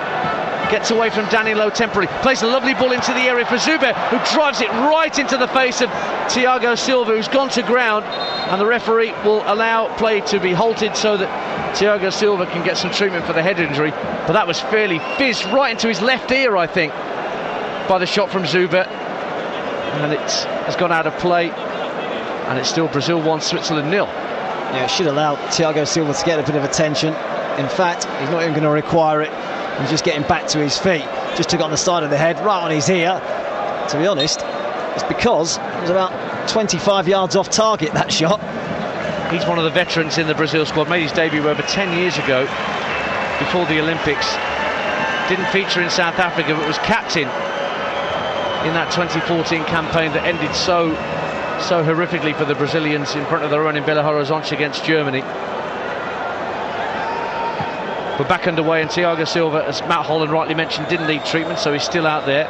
Coutinho flicks the ball over the halfway line looking for Marcelo, who gets it because it was a poor touch from Valon Barami, who'd initially intercepted it. Neymar running through the centre circle, dispossessed by Barami. He's gone to ground, doesn't like it, but referee sees nothing wrong with it, and Zuber brings it away for Switzerland. Tried to pass the ball up to the edge of the area looking for the run of Zemaili, but it's intercepted, and now Brazil have it back. It's with Paulinho and Coutinho. And now it's out to the near side, the Brazilian right, where Danilo just plays a couple of 1-2s with Paulinho. And as Matt Holland was saying, Brazil, as we know, so capable of taking the game down to a crawl, and then suddenly from nowhere going through the gears before you've even blinked. Danilo, as they still keep it slow and steady in their own half of the field. Rolled back to Alisson, the Roma goalkeeper. keeping out Manchester City's Ederson, the established number 1, Alisson, for Brazil these days. Now Paulinho in the centre circle, got a chance to thread. Gabriel Jesus in. Jesus inside the area, tries to get away from Akanji. Good defending from Manuel Akanji. Stood his ground, didn't let Jesus get round him, and clears it. Still Brazil 1, Switzerland 0. Well, there's that injection of pace, isn't it? 3 or 4 passes and then find themselves in the opposition box. Free kick to Switzerland as Xhaka was upended by Gabriel Jesus. And Switzerland take the free kick short to Akanji. Barami, the deepest player for Switzerland at the moment. 3 minutes of normal time to go in this first half on TalkSport. Brazil 1, Switzerland 0. Barami once again inside the centre circle, looking for an option. Goes to his immediate left and Akanji. Rodriguez, who does like to scamper forward, much like Lichtsteiner on the other flank. Hasn't had many opportunities to do it because, as Matt Holland's been talking about in commentary, the work rate of Brilliant to deny him space. He wants it now though. He's got a bit of space to move into, but that's a terrible ball from Akanji. Caught in 2 minds, I think, the centre half, and tried to loft it down the left, but he got too much club on it and it's gone out of play for a Brazilian goal kick. 1-0 Brazil. They've lacked a little bit of quality in the centre half position. Bashar and Akanji have given the ball away cheaply at times, and they've lacked punch up top. That's been their biggest problem in the first half. Coutinho loses out to Barami, and now Shaqiri, level with the edge of the area, right hand side, drives past Miranda, cross into the near post, headed out by Casemiro, up towards the halfway line. Coutinho tries to get the better of Barami and Xhaka, and in steps Fabian Schär to fire the ball back into his own half to stop Brazil getting any further with it themselves, and someone will tidy up. Brazil versus Switzerland. Brazil leading by a goal to 0. You're listening to TalkSport. After us, it's the Sports Bar Weekender with Sam Delaney and Jason Cundy. 08717 223344 will be the number for you to have your say on any of the day's issues from the World Cup from 10 p.m. tonight, including Germany's shock defeat to Mexico. I wonder whether Jason Cundy might mention Mesut Ozil with his opening remarks. Every chance, Matt, every chance. Has anybody seen him? Not today. Clip on Steven Zuber gives Switzerland a free kick. No, the referee's allowed play to continue because the Swiss are still in possession. Lichtsteiner, the captain, finds Shaqiri on the right-hand side for Switzerland now. Switzerland have it with Lichtsteiner trying to get away from Marcelo. Good cross, good deep swinging cross, but nobody in there. Seferovic had gone near post. The ball went far. It's out for a throw to Brazil. Yeah, I said that crosses might be something that they'll look to try and exploit with this Brazilian defence, and it was a decent ball in from Lichtsteiner, but you've got to get people into the box, and Seferovic was the only one in there. Brazil's throw, clipped forward by Danilo towards the halfway line. Jesus fighting for possession with Akanji. It's gone out of play for a Brazilian throw. Don't forget, this time tomorrow night we'll be wrapped up in Tunisia, England, in Volgograd, with Mark Saggers, Jim Proudfoot, Stuart Pearce in the team, and Nigel Adley, our touchline reporter, getting all the latest news, and a full England phone-in straight after the full-time whistle in Volgograd, this time tomorrow. Brazil in possession, leading by a goal to 0 as we head towards stoppage time at the end of the first half here on another lovely, mild summer's evening in the southwest of Russia, here in Rostov-on-Don. Coutinho, whose magnificent right-footed strike separates the sides. And we're moving into 2 minutes of added time, as shown by the fourth official down beneath us. Willian retrieves the ball for Brazil and plays a neat pass out to the left-hand side for Marcelo. Midway point of the half, plays the ball into the feet of Paulinho at the left-hand corner of the box. He works it back 5 yards or so to Coutinho. Casemiro back out to the left where Paulinho's waiting. Gets to the left-hand corner of the box and finds Coutinho. Marcelo level the box now. Lichtsteiner stands by him, arms behind his back. Marcelo goes past him and wins a corner in stoppage time for Brazil out on that far side. 1-0. Well, the last 5 minutes or so, just a snap has gone out of the game. But again, as soon as you get around that 18-yard box, they're capable of those little 1-2s, just opening up the space. Neymar's going to take this corner from the far side of the field from us. Just a little bit of a summer breeze starting to get up inside the stadium here. Temperature still in the early 20s. In comes the corner from Neymar. Lovely delivery and flicked over the bar by Thiago Silva. Free header at the near post, and he thumps the turf in frustration as he gets back to his feet. Massive chance for Brazil to double their lead before the break, and they haven't taken it. Well, to be honest, they've had some big chances, despite the goal they've scored through Coutinho. Paulinho scuffed one wide. Jesus had a chance from a Neymar corner, and now Thiago Silva driving at that near post. He got too much on it. Ended up a couple of yards over the top. Goal kick from Sommer, sent downfield for Seferovic to try and fight for possession with Casemiro. Runs into Coutinho and wins a free kick for Switzerland. We'll have 15 seconds of the 2 minimum additional minutes left, so there's time for Switzerland to get something going here, but the free kick's got to be taken from a couple of yards further back, according to the referee Cesar Ramos from Mexico. Rodriguez standing over it. This will be the last action of the first half on TalkSport before we hand you back to Adrian Durham in Moscow. Rodriguez with this free kick for the Swiss. Lofts it to the right-hand side of the box, headed across the face of goal, but a comfortable claim under no pressure for Alisson, who can consider clearing his lines, and the referee puts his whistle to his lips and says, that's enough, in we go. And Brazil have the lead at the break here in Rostov-on-Don, courtesy of a goal we've seen time and time again from Philippe Coutinho, especially during the days when he wowed the crowds at Anfield. A wicked, curling, right-footed effort from 25 yards out that kissed the inside of the post on its way in. It's been even in terms of possession, but possession doesn't win you football matches. It's goals, and it's a wonderful goal that separates these sides at the break. Adrian Durham, half-time score here in Rostov-on-Don with full second half commentary to come. It's Brazil 1, Switzerland 0. Well, Germany beaten earlier today, Argentina held yesterday, Spain dropping points the night before, and all of a sudden England's odds have shortened. Crazy, isn't it? Tomorrow is England's debut in the tournament. They face Tunisia in Volgograd. That kicks off at 7 p.m. Jim Proudfoot and Stuart Pearce will be your commentators. Mark Saggers, your host, and Nigel Adley will be pitch sub. We'll speak to Nigel shortly. Before the England game, Eni Aluko and I will be live from Moscow with all the build-up from 3 o'clock on TalkSport. Goffey's going to be joining us from back in the UK and also in England's group while we're on TalkSport. Commentary of Belgium against Panama will be on TalkSport too, and Mick McCarthy is on commentary for that Belgium game. But with England, we'll be hearing from Harry Kane during this half-time interval. We'll head live to Volgograd as well. First, let's get some half-time thoughts with the Co-op. Half-time on TalkSport in partnership with the Co-op. Visit your local Co-op and grab all you need for the big match. Football's better together at the Co-op. Well, you should have seen Matt Hollands in the commentary box in Rostov. You went crazy when that goal went in from Coutinho. Matt, what did it do to you? Oh, it was a moment of absolute outrageous quality. We've seen it time and time again from him. Neymar actually has been pretty quiet in the game, but they've got so many players who are capable of that bit of magic, and we've seen it from Philippe Coutinho once again. Picked the ball up, and he had one thought in his mind, and that was to get his shot away. No one closed him down quick enough. He's on the angle, and he's bent it.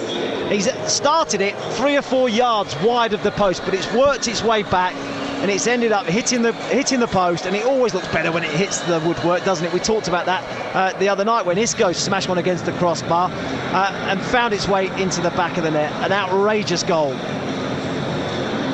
Yeah, Yeboah's law, we call that. When it hits the woodwork and goes in, a goal always looks better. But that really was a special goal. And if you freeze frame it, Matt, at the widest point after it leaves Coutinho's boot, you can't possibly imagine it's going to curl into the goal. That is some kind of special skill he's got, magical feet he's got to do that with the ball. Yeah, his quality to be able to whip and get the pace and the bend, the direction. It was just fantastic quality, simple as that. And that's been the difference between the two teams.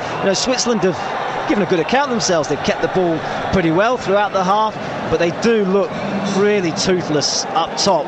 Whereas Brazil, as soon as they get into advanced positions, they've got that ability just to go through the gears and find a teammate, little 1-2s around the box, whereas Switzerland just look as though they haven't quite got that up top. In the middle of the field, they've done all right. They've kept the ball quite nicely.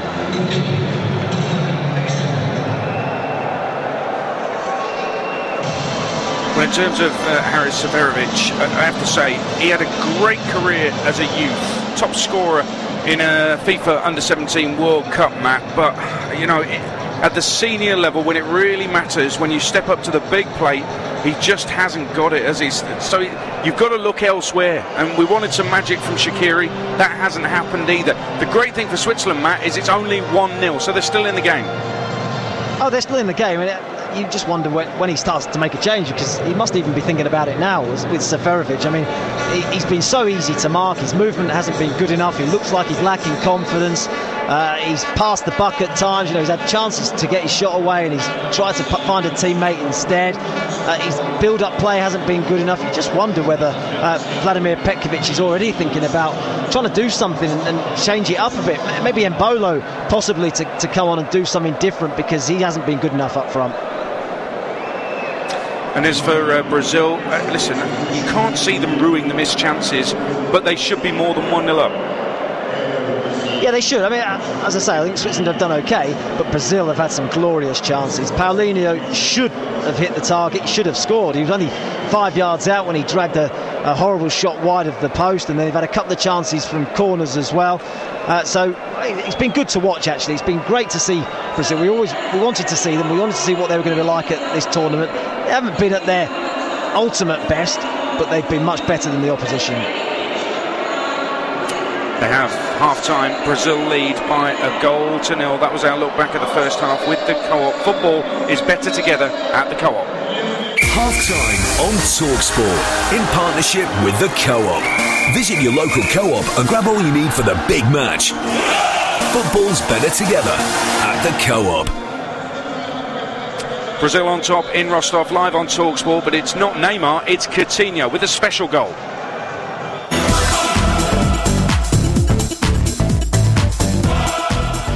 For the countdown on the giant screens.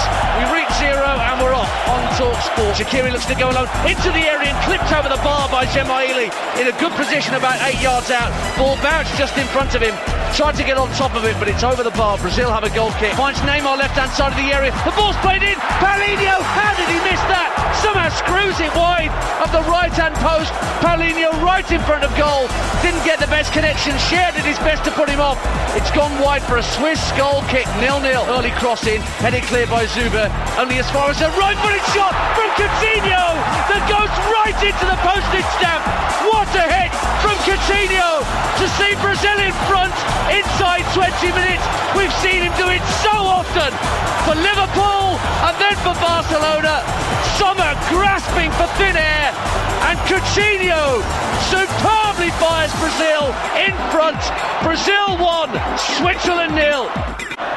Tournament football can be unpredictable. So for all World Cup matches, back a team to win, and if they go 2 goals up at any point, Paddy Power will pay out as a winner immediately, whatever happens next. A wonder goal from a teenager. A random headbutt from a Frenchman. A hungry Uruguayan. Whatever. Go 2 up and nothing gets in the way of your winnings. Paddy Power. Enough of the nonsense. Applies to pre-match win, draw, win singles only. Not available in shops. T's and C's apply. 18+. BeGambleAware.org. When Dave met Steve, sparks flew. When Barry met Gary, the foundations were laid. When Fred met Alex, they knew it would work. And they all met thanks to SuperSubby.com. For subcontractors looking for contractors and contractors looking for subbies, Super Subby finds the perfect match by skills, location and trade. It's free for subbies with a 3-month free trial for contractors. So download the app from the App Store and Google Play or visit SuperSubby.com. Super Subby, the new, smarter way to find site work or workers. Philip Schofield here. I love that with WeBuyAnyCar.com you could find out what your car's worth in 60 seconds. Then you can get back to doing whatever you were doing, like your hedge trimming. You can't see, but I've sculpted a flamingo mid-flight, and I'm pretty pleased with it. To find out how much your car's worth in 60 seconds, enter your reg number now at WeBuyAnyCar.com. Admin fee may apply. For more information, see WeBuyAnyCar.com/info. The World Cup, the biggest stage for upsets, passion and opportunity. Your gut says to take advantage of every game, and your smarts say where to go. Because Betfair have had the best odds on the World Cup, so you always get the most from your bet. Betfair, where gut instinct meets smarts. Data provided by TX Odds and BetRadar, based on Betfair Sportsbook average match odds over round since 12th of March 2018. Full terms at betfair.com, 18 plus begambleaware.org. We can't say sticks like Turbo from Evo Sticks' full name on the radio. We're not allowed. We can say that sticks like Turbo is an amazingly fast-setting adhesive. We can say sticks like Turbo can be used in all weather conditions. We can even say sticks like Turbo holds up to 300 kilograms in just 15 minutes. We just can't say what sticks like Turbo sticks like, but you can probably guess, and it really does. Sticks like Turbo from Evo Stick. Beer, pizza, football, marvellous. Right now, Co-op Super Saver deal is any 2 Co-op thin and crispy margarita or pepperoni pizzas plus a 4-pack of Budweiser bottles for just £5. And I'm wearing my lucky shirt. Oh, great. The one you were wearing last time we lost. Subject to availability, 5 deals per customer. See Co-op stores for details. The football in Russia on Talk Sport with Toolstation. Buy online at toolstation.com or visit one of our 300 branches, open to all 7 days a week. Asteroid approaching. Mayday, mayday. Open the airlock. Okay, keep your hair on. Right, engaging airlock. Now, where is it? This one? Airlock engaged. Oh, yes, come on in! Yes! What? The ship's gone. Hey, oh, come on. Oh, really? Your internet's gone again, is it? What's the point in playing this game if your broadband keeps going? Just get Vodafone. You get Vodafone. Excuse me? Nothing. Vodafone guarantee your home broadband speeds, or money off until it's fixed. The future's exciting. Ready? 18-month agreement subject to credit check and availability. Guaranteed minimum sync speed from your local exchange and your router, or claim money off your next bill. New and upgrading fibre customers only. For full details and terms, visit vodafone.co.uk/broadband. The 2018 FIFA World Cup, Russia. Follow the true path and listen to glorious radio station Talk Sport. The World Cup on Talk Sport with Direct Line. De facto 5-star rated van insurance that keeps up with your world. I'm Adrian Durham, live in Moscow. This is TalkSport Brazil. 1-up against the Swiss at half-time. Coutinho with a wonderful goal. He loves a long-range strike for his country, doesn't he? Back to Rostov in a moment for the second half. But first, let's focus on England tomorrow, live on TalkSport. Harry Kane has been speaking to us on the eve of our opening World Cup game against Tunisia. And he says everything feels fresh with the national team compared to 2 years ago at the Euros in France. 2016 didn't go well, but new squad, new ideas, new way of playing, and yeah, it's just obviously we want to attack this tournament. We want to create chances. We want to score goals, and even the games leading up, the friendlies, I think we've done that well. The way we played, the runners we got in behind, and I think that's all important. That will definitely help me get some space and hopefully get some chances as well. The England Insider on TalkSport with Direct Line. De facto 5-star rated van insurance that keeps up with your world. Well, TalkSport's England Insider is Nigel Adderley. He's in Volgograd already. He's been in the stadium as well. First of all, Nigel, England have been in the rather cooler climate north all week, but I believe it's warmer in Volgograd. Tell us exactly what the conditions are like. Well, the conditions are a bit more temperate than many people were anticipating. Of course, the game will kick off around 9 o'clock in the evening local time. It'll be half-time this time tomorrow night. The temperature is maybe 21, 22 degrees Celsius, so fairly pleasant inside the stadium, but a problem that both the players and fans will have to cope with is the amount of midges and insects inside the stadium. I was pitchside earlier on tonight, and they are absolutely swarming everywhere. So both the players and the fans heading there tomorrow night need to slap on as much insect repellent as they can. I'm not having that as an excuse, Nigel. England have got to do the business tomorrow. We've heard that there's shorter odds given some of the top teams that have been dropping points at this tournament. Harry Kane there sounding very confident when you were speaking to him in the press conference earlier. Yeah, and he was very bullish as well, because one of the Russian journalists said to him, look, you know, you've had a fantastic career so far, but you've not won a trophy. And Harry Kane said, well, maybe I'll be sat here in a month's time with a big gold one next to me, and this would be a good way to start. And Harry said, look, we're in the World Cup, we've got to try and go out to win it.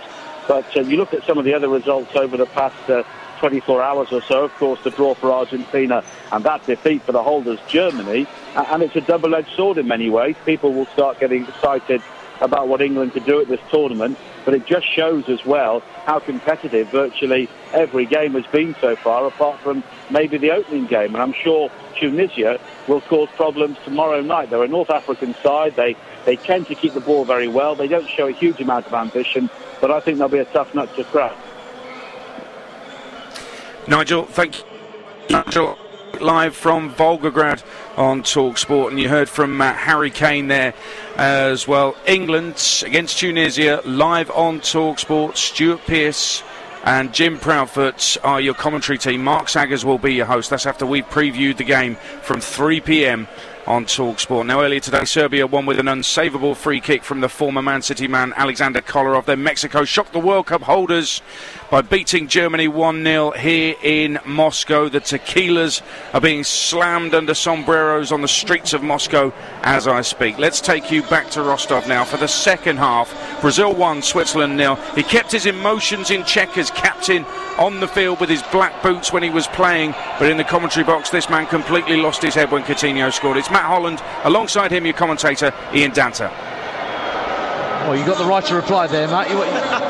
I lost it because it was a wonderful goal, wasn't it? I mean, we're at a World Cup. We've just watched the favourites, Brazil, in action for 45 minutes, and we've just seen a typical Brazilian goal, a wonder strike from Coutinho. Who couldn't get excited about it? Dead right, and he's now scored in consecutive games. Actually 7 in 6 for club and country for Philippe Coutinho, with that 20th minute goal. That we go into the second half, the scoreline of Brazil 1, Switzerland 0. The Swiss players are already out, and the Brazilians are now joining them here in Rostov. Switzerland were losing 4 years ago in their opening game against Ecuador, a goal down at half-time, came back to win 2-1.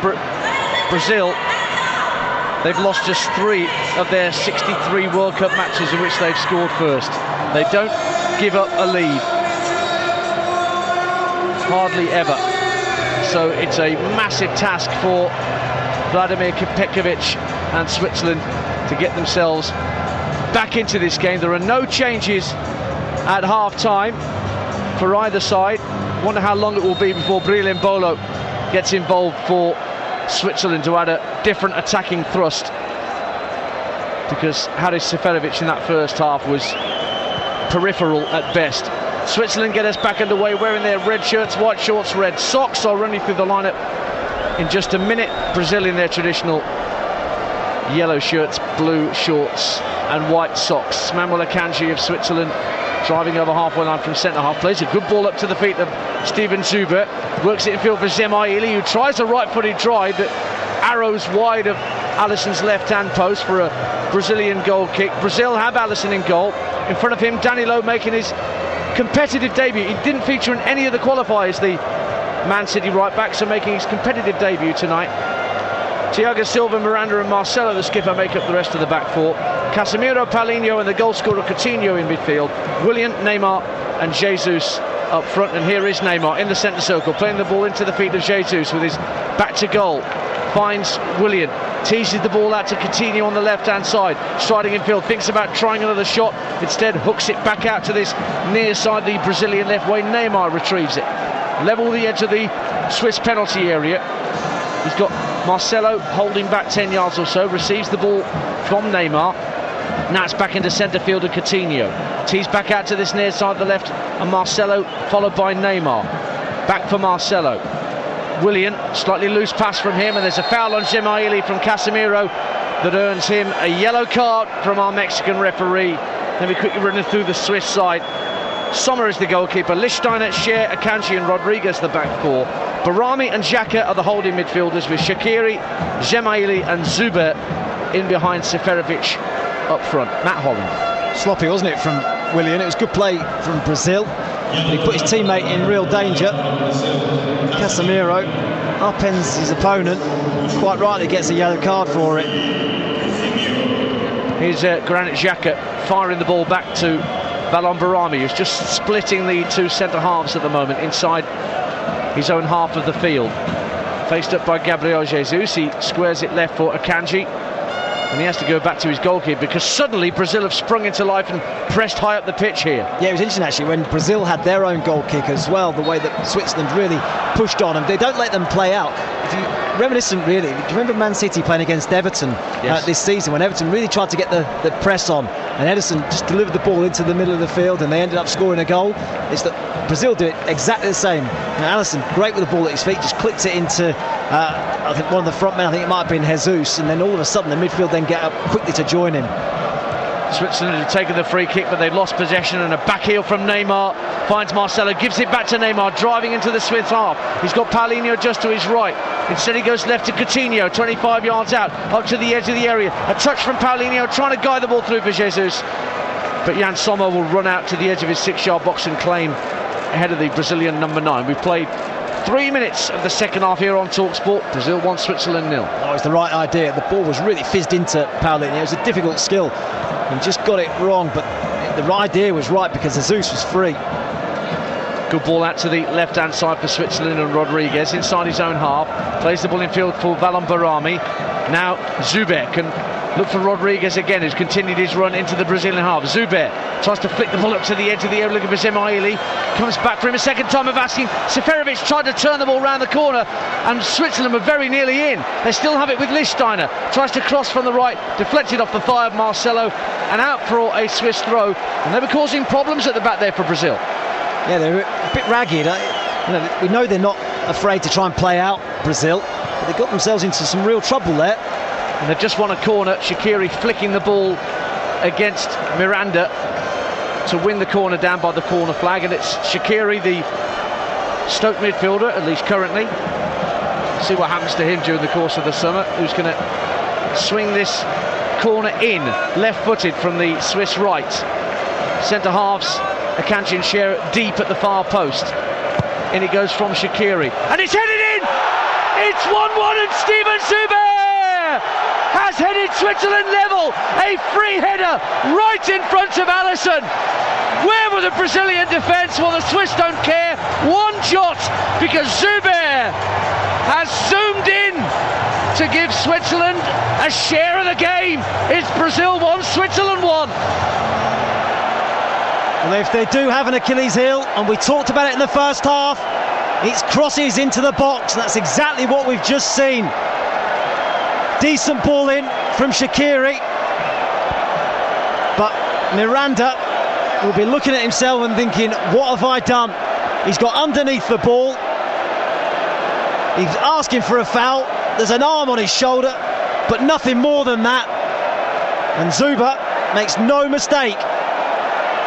Well, they're calling for VAR, the Brazilians. Neymar is pointing at the replays that are being shown on the big screen, and they're saying get on with. Well, the ref's saying get on with the game. There is to be no VAR. I've not seen anybody get booked for doing the old television screen, but we are back underway, and Switzerland have equalised. Zuber is confirmed as the scorer, and no matter how Brazil try and protest, our Mexican referee Cesar Ramos is having none of it. Well, they're architects of their own downfall. They were the ones that caused their own problems, weren't they? Because they were playing about with it, messing around in their own 18-yard box. That led to the corner. And I'll tell you what, we've seen the replay.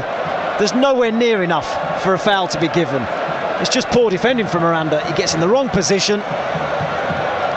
Well, the Swiss are level here on TalkSport through Hoffenheim's Steven Zuber. And here's Zemaili winning the ball back for Switzerland on the halfway line. Giving back to him by Shaqiri. Now Shaqiri on the burst, right-hand side. Casemiro had to make that challenge, and he did, to put it out for a Swiss throw.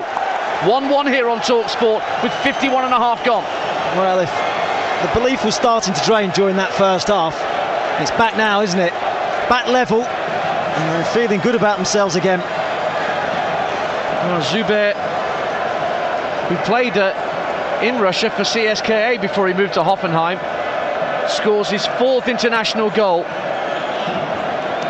He won't have scored many with his head, but what a free header that was, that he powered home. Nothing Alisson could do beyond him before he could get his arms up. And it's 1-1 on TalkSport. Switzerland with a new lease of life. Shaqiri and Lichtsteiner on this near side, the right, in possession. Lichtsteiner's trying to turn the ball in field for Barami. He's found Barami, who flicks the ball out right for Shaqiri. Lichtsteiner just caught on his heels as Shaqiri tried to hit him on the overlap, and it's gone behind for a Brazilian goal kick. Well, he didn't read that, did he, Lichtsteiner? Wonderful little skill actually from Shaqiri, and he didn't read it. And again, we've been given the benefit of another replay of the goal, and there's two arms on the back of Miranda, but there's nowhere near enough contact for that to be given as a foul.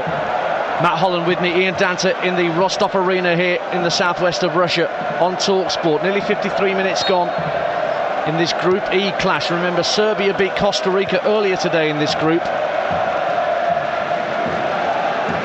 And so, as it stands, Serbia have control of Group E. And they play Switzerland next. Brazil will take on Costa Rica. And we'll be at that game with Jim Proudfoot and the team on TalkSport. Here's Marcelo into the feet of Gabriel Jesus, tried to feed the ball down the left channel for Neymar, but wonderful sliding interception from Fabian Schär kept it away. It's a problem for Valon Barami, who I think has hurt himself. He's hurt his left knee, and he looks in some distress as he sits down on the turf and asks the referee whether the physios can come on. He could be in a spot of bother here, the former West Ham and Watford man. They won't want to lose him either, because he's done a good job so far for his team, just sitting in front of the back four, getting around Neymar every time he's picked it up, and he's been kept him very quiet as well, so they won't want to lose him. Well, Vladimir Petkovic took a while to win over Swiss fans when he got the job in June 2014. Now they're 6th in the FIFA rankings, let's not forget Switzerland. They are no mugs at all. Some say that that ranking is based on very careful selection of friendly opponents, but nevertheless, in the post-Hitzfeld era, Switzerland are just as obdurate, just as tough to beat as they have been before. Now Barami has limped off the field. He's going to try and continue. Clearly got a problem with his knee, but we play on with 10 against 11, but it's Switzerland coming forward with their goal scorer Joubert. Tried to play the ball around Miranda and run round him, but Miranda just got something on it. Barami wants to come back on the field, and Coutinho is wrestled to the ground by Gemaili. Brazil have a free kick. Barami limps back on, and I don't know what's going on here. There's a bit of a scrap going on between Gemaili and Neymar over where the ball should be placed. No, it's Neymar just wants to get on with it. Gemaili's just keeping the ball away from him. Neymar's trying to wrestle it back and get underway. Well, we saw that earlier with the Costa Rica coach and Nemanja Matic of Serbia, didn't we? That was a needless little scrap on the touchline towards the end of that game that Serbia won by 1-0. Barami back in the thick of things and dispossessing Neymar, but the ball's fallen for Casemiro. Lovely flick out to the Brazilian right by Gabriel Jesus. Danilo can come in field from the right.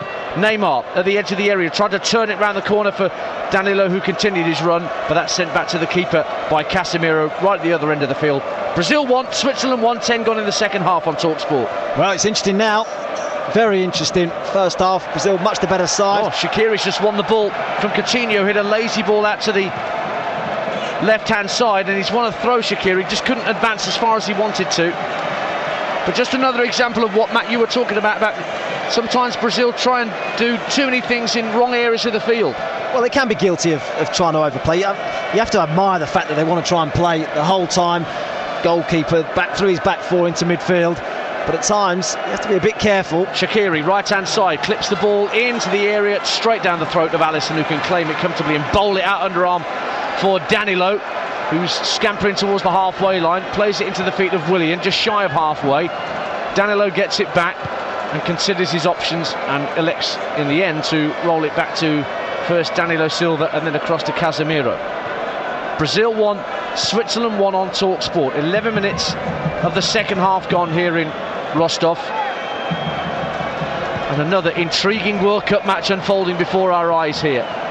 Out to the right-hand side for Brazil. Willian, right-hand corner of the box, plays it across the edge of the area, comes out to the edge of the area. Coutinho drives once and twice, and it's blocked by Swiss players on both occasions. Comes back to Brazil again. Marcelo down the left-hand side of the area. Neymar trying to make room and fires into the side netting, but it's deflected for a Brazilian corner. 1-1. All hands to the pump. Excellent defending from Switzerland. Number of blocks. Neymar's in trouble. He's just limping away, just caught one on the top of his foot, and I think it's bad news for Barami as well. I'm sure he signalled to the bench to say that he needs to be replaced. Well, Brazilian fans around the world hate to see Neymar looking anything other than 100%. He's only just come back, remember, from a metatarsal. Corner to Brazil, sent to the far post, bobbles around the right-hand side of the 6-yard box, and Brazil have forced another corner. It was Rodriguez that put it behind under some pressure from Gabriel Jesus. So William will have this next corner in front of a huge pocket of Brazilian fans in that corner here in the Rostov Arena. Neymar still adjusting his footwear at the edge of the area. Nobody within 10 yards of him. Could be interesting if there's a flick on that comes his way. William will take the corner kick. Holds his right arm aloft and strikes it right-footed. Thiago Silva flying in for it, but Cher gets the clearance. There is going to be a change for Brazil. We'll see shortly who it is, but meantime, the ball's lofted into the area. Thiago Silva stayed forward. Barami leaves it for Rodriguez. Headed further clear by Akanji. Out to the right-hand side, and Casemiro into the near post. Volley cleared by Ricardo Rodriguez. And they're doing just enough at the moment, the Swiss, to hold the Brazilians off. But they have possession again, and Fernandinho's coming on shortly for Brazil, the Manchester City man, as Marcelo wins a free kick, having his arm pulled by, I think it was Seferovic, who gave away the free kick. And the change is being made, and Casemiro is being withdrawn, clearly from the fourth official's board down beneath us, but the substitute can't be made yet. Here is Casemiro trying a drive from 25 yards out that swerved and dipped, but couldn't dip below the crossbar. Sommer watches it sail over his bar. It's a goal kick to Switzerland, and here's the change. One defensive midfielder for another. Casemiro off, Fernandinho on. Matt Holland. Well, Casemiro's just been booked, so that may be in Chiche's thinking, because if Switzerland do try and counter-attack, and he might have to bring somebody down again and give away another, or pick up another yellow card, so maybe that's in his thinking. He probably hasn't been as instrumental in this match as he would have liked to have been, so Fernandinho, like-for-like replacement, comes on in his place. I remember Fernandinho had a horrible night, particularly in that 7-1 defeat to Germany. Shaqiri, meantime, almost put Gemaili inside the area for Switzerland as they try to respond. 1-1 here on TalkSport. If you're just tuning into World Cup Live, we've nearly reached the hour mark in Rostov. Brazil had the lead through a wonderful Coutinho right-footed strike, but a bullet header from Steven Zuber early in the second half from a corner has brought Switzerland level, and now Shaqiri's won a free kick from Coutinho.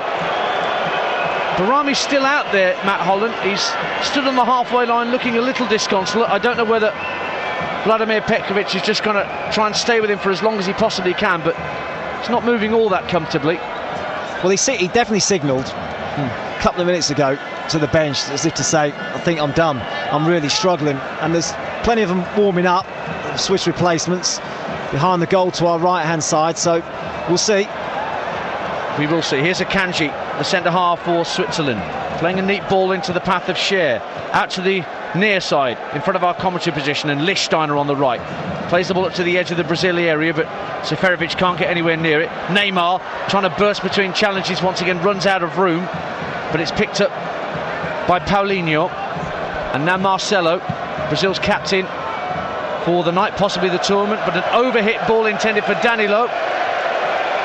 He's greeted by ironic cheers from the pockets of Swiss support inside this stadium. And the Swiss have a throw on halfway. 1-1 on TalkSport. 61 gone. I'm just looking at Neymar as well. There was question marks over his fitness coming into the competition. He hasn't looked at his most razor sharp, has he? Struggled to really influence the game. I think that's down to the way that Switzerland have played him. Every time he's got it, he's had 3 or 4 people quickly engage him, but he hasn't been able to influence the game as much as he would like to have done. Lichtsteiner chests the ball down inside his own half, tries to flick it up to halfway for Seferovic, who wins the ball off Marcelo, but by fouling him, says the referee, and so Brazil will have a free kick just inside the Swiss half, right in front of the technical areas. And Chiche doesn't really get involved at the edge of his technical area. Vladimir Petkovic certainly does for the Swiss. He's hands on hips watching as Brazil take the free kick short and send it out to the far right hand side, and Danilo. Thiago Silva faced up by Gemaili, gives the ball back to Danilo just inside the Swiss half. Willian coming deep to retrieve possession once more. Always happy to be busy and energetic, Willian, in all areas of the pitch. And they need that energy now, Brazil. They've been pegged back here by Switzerland. Marcelo trying to play the ball into the path of Coutinho down the left-hand side, but that's well marshalled by Barami and Lichtsteiner. Ball up to the halfway line. Lovely touch from Shaqiri. And here comes Switzerland on the counter-attack. Zemaili has Seferovic on his outside. Can't find him with the first ball, but the second ball goes out of play for a Swiss throw via a deflection, which is given first by the referee and then reluctantly, it seems, by the assistant on this near side. 1-1. Not been as good second half from Brazil.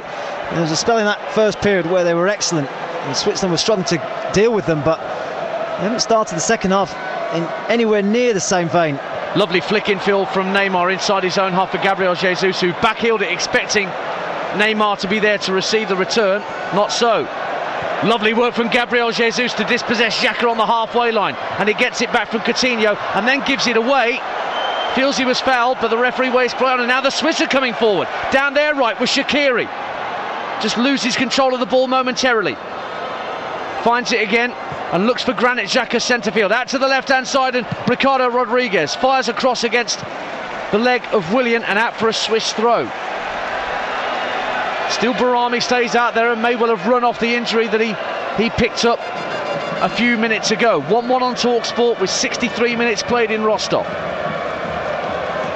Here is Valon Barami, once again sitting deep in between the two Swiss centre-halves on the halfway line, and gives it to one of them, Cher.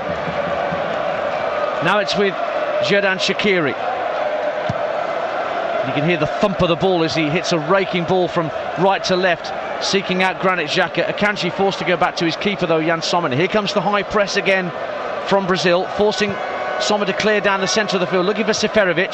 Fernandinho gets a header in for Brazil, and now they try and inject a bit of pace with Neymar down the left-hand side. Gets the better of Cher initially and then was pulled back by Cher. Yellow card for the centre-half, and Brazil have a free kick at the left-hand corner of the Switzerland penalty area. 1-1. Well, a bit more frustration from Neymar, because he feels as though play should have been allowed to continue, but his shirt was being pulled again. It's a clear foul. He's been really physical with Brazil's star man, and he's been frustrated by it. So yellow card for Cher. That's the third of the game. Lichtsteiner and Casemiro, the other players that have gone in the book. Casemiro has since gone off to be replaced by Fernandinho, and Renato Augusto will be on shortly for Brazil. Down beneath us, plays out in China.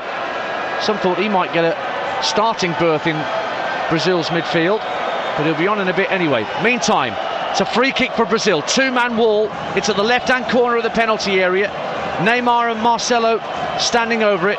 Similar one they had in the first half. Marcelo clipped in with his left. Going to do the same as he knows. He runs over it, and Neymar drives it into the near post. Poor free kick.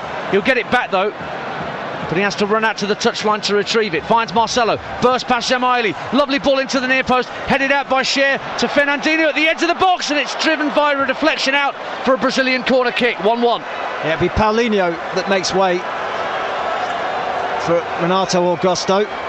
He hasn't played particularly well. Neymar with this right-footed in-swinging corner for Brazil into the near post, headed up in the air by a Swiss defender. Might drop for Barami at the edge of the box. He leans into it, get it half clear. Willian drives it in, hits his own man Fernandinho.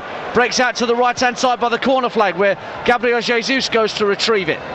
Willian now gets to the right-hand corner of the penalty area. Tries a left-footed drive, but it was always rising over the bar. Goal kick, and that will allow the substitution to be made. Renato Augusto now plays in Beijing. Was playing in Brazil with Corinthians for a while for Chiche, but he's got his chance, as Matt Holland mentioned, in place of Paulinho. Well, it's been a fairly even second half. Yeah, there's times where Switzerland have had to do some desperate defending and make plenty of blocks, and they've done that well, but they're not sitting back, they're not resting on that equalising goal. They're really forcing the game at times and really trying to ask Brazil questions going forward themselves.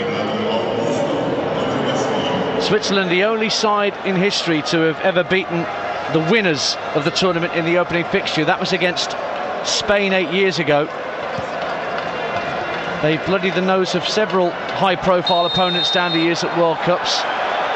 And at the moment, with the score at 1-1 midway through the second half, as Barami gets a yellow card for a late challenge on Neymar, the latest to have a nibble at the Brazil number 10.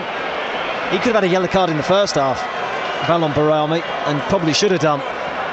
He's had an excellent game, but the second yellow card here, and it was a nasty one as well. Studs down the back of his Achilles. Matt Holland alongside me, Ian Danter in the commentary box. Brazil 1, Switzerland 1. Midway through the second half, Brazil have made 2 substitutions, bringing on Fernandinho and Renato Augusto in the midfield. And they've taken the free kick short and back to their own halfway line. Thiago Silva in possession, clips the ball left for Coutinho. Being faced up by Gemaili, so he squares it back for Thiago Silva once more. Out to the right, and Danilo. He goes on the underlappers. Willian receives the ball out on the far touchline. Willian cuts in field, and then the ball sent down the right for Renato Augusto, his first involvement in the game. Tries to cross it in, but it's blocked by Akanji. And Akanji, tight to the touchline on that far side of the field, does manage to get the ball up to halfway, but that's easily won back by Brazil. And this is really developing into a fascinating tactical battle with just over 20 minutes to go. Brazil trying to get their noses back in front. Neymar trying to slide the ball down the left-hand side of the box for Marcelo. Can't do so, but he gets it back, Neymar. Left-hand corner of the box. Clips a right-footed ball deep to the far stick, looking for Willian. Ricardo Rodriguez there first with a header. But Danilo is there to retrieve the ball first for Brazil. Almost level with the edge of the Swiss box on the right-hand side. Passes in field for Neymar. Barami standing right in front of him, so Neymar clips it in left foot into the area. Coutinho with a drive wide. Chested it down for himself and just got away from Lichtsteiner. But he screwed the shot wide. Lichtsteiner's got a bit of cramp, I think, as he goes to ground. Indeed he has, as the Swiss defenders look to get rid of that cramp. In the meantime, there's going to be a change for Switzerland, and Dennis Zakaria of Borussia Mönchengladbach is going to be entering the fray in just a few moments, and he's going to be coming on for Valon Barami, which is a fairly obvious change to make, in fairness, Matt Holland.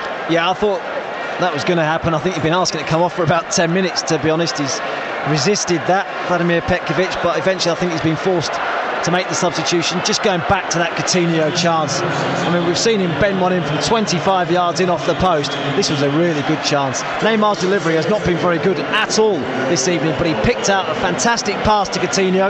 The first touch was brilliant, past Lichtsteiner, opened the goal up brilliantly, and then just cut across his shot from about 10 yards. Should have done a lot better. So the change is made. Big hug from Barami for Dennis Zakaria. When he made his debut just over a year ago against Belgium. 21 years of age, Dennis Zakaria. Big, tall, rangy midfielder. Plays, as I mentioned, for Gladbach. Signed for €10 million after a couple of years at Young Boys. Now here's Gemaili on the burst into the area, but he nudged into Miranda as he tried to win the ball. Seferovic has gone down off the ball, and Vladimir Petkovic is not happy at all and wants the fourth official to alert the referee. The referee's now seen that Seferovic is down. Now that happened off the ball whilst the long ball was lofted up for Gemaili to give chase, and he's holding his right foot. Something happened off the ball. He chested the ball down, and it was caught by Fernandinho's right boot. Nothing intentional from Fernandinho. No, it was totally accidental, wasn't it, from Fernandinho? I'll tell you what, the reaction of the Swiss backroom staff, though, they were off their bench very quickly, making the point. Chiche in consultation with his coaching staff about making another change, and he's calling a player back from out on the far side. Indeed, one of his coaching staff has headed down the touchline to speed up that substitution. See who it is in just a minute. Looks like it's Firmino who's going to be coming on. That's why you heard that little cheer go up around the Rostov Arena. The Liverpool man will be on in a bit for Brazil, trying to get themselves back in front. Poor ball from Marcelo in field. Claims for handball against Willian as Rodriguez cleared, given by the referee. Switzerland take the free kick quickly and try and set Shaqiri away. Lovely ball to find him. Keeps it in play on this near side of the right, level with the box. Only Seferovic up with him. Shaqiri rolls the ball back to the edge of the box. Zamioli takes a touch and then fires the ball straight at Alisson, who claims comfortably going to ground. And it stays 1-1 on TalkSport with 72 minutes played in Rostov. Yeah, wonderful breakaway from Switzerland, and Shaqiri did brilliantly actually just to pick him out on the edge of the box. But the two centre-halves for Brazil were quick to close him down. His touch wasn't particularly good, and in the end it was a comfortable save for the goalkeeper. Coutinho finds Neymar, rides the challenge of Granit Xhaka. So too does Gabriel Jesus with a wonderful turn, midway point of the Swiss half. Coutinho, square for Renato Augusto, misses out. Willian goes to the right for Danilo. Willian back to the edge of the area, good turn from Renato Augusto, clips the ball into Jesus, goes down under pressure from Akanji, wants a penalty, and the referee waves away the claims, and we go on at 1-1. Well, I've got to be honest, my first reaction was penalty because Jesus looked like he got away from him. I'd like to see it again. A little clever reverse pass from Renato Augusto. There's a pull on the shirt, and he goes down fairly easily, probably too easily, because he looked like he got away from him. It's going to be a free kick for Switzerland meantime. There's definitely arms around him though. It's whether Gabriel Jesus exaggerated the contact in the eyes of the referee. Play's back underway, but you've definitely seen penalties given for that. Yes. 1-1 it remains on TalkSport with 17 minutes of normal time to go.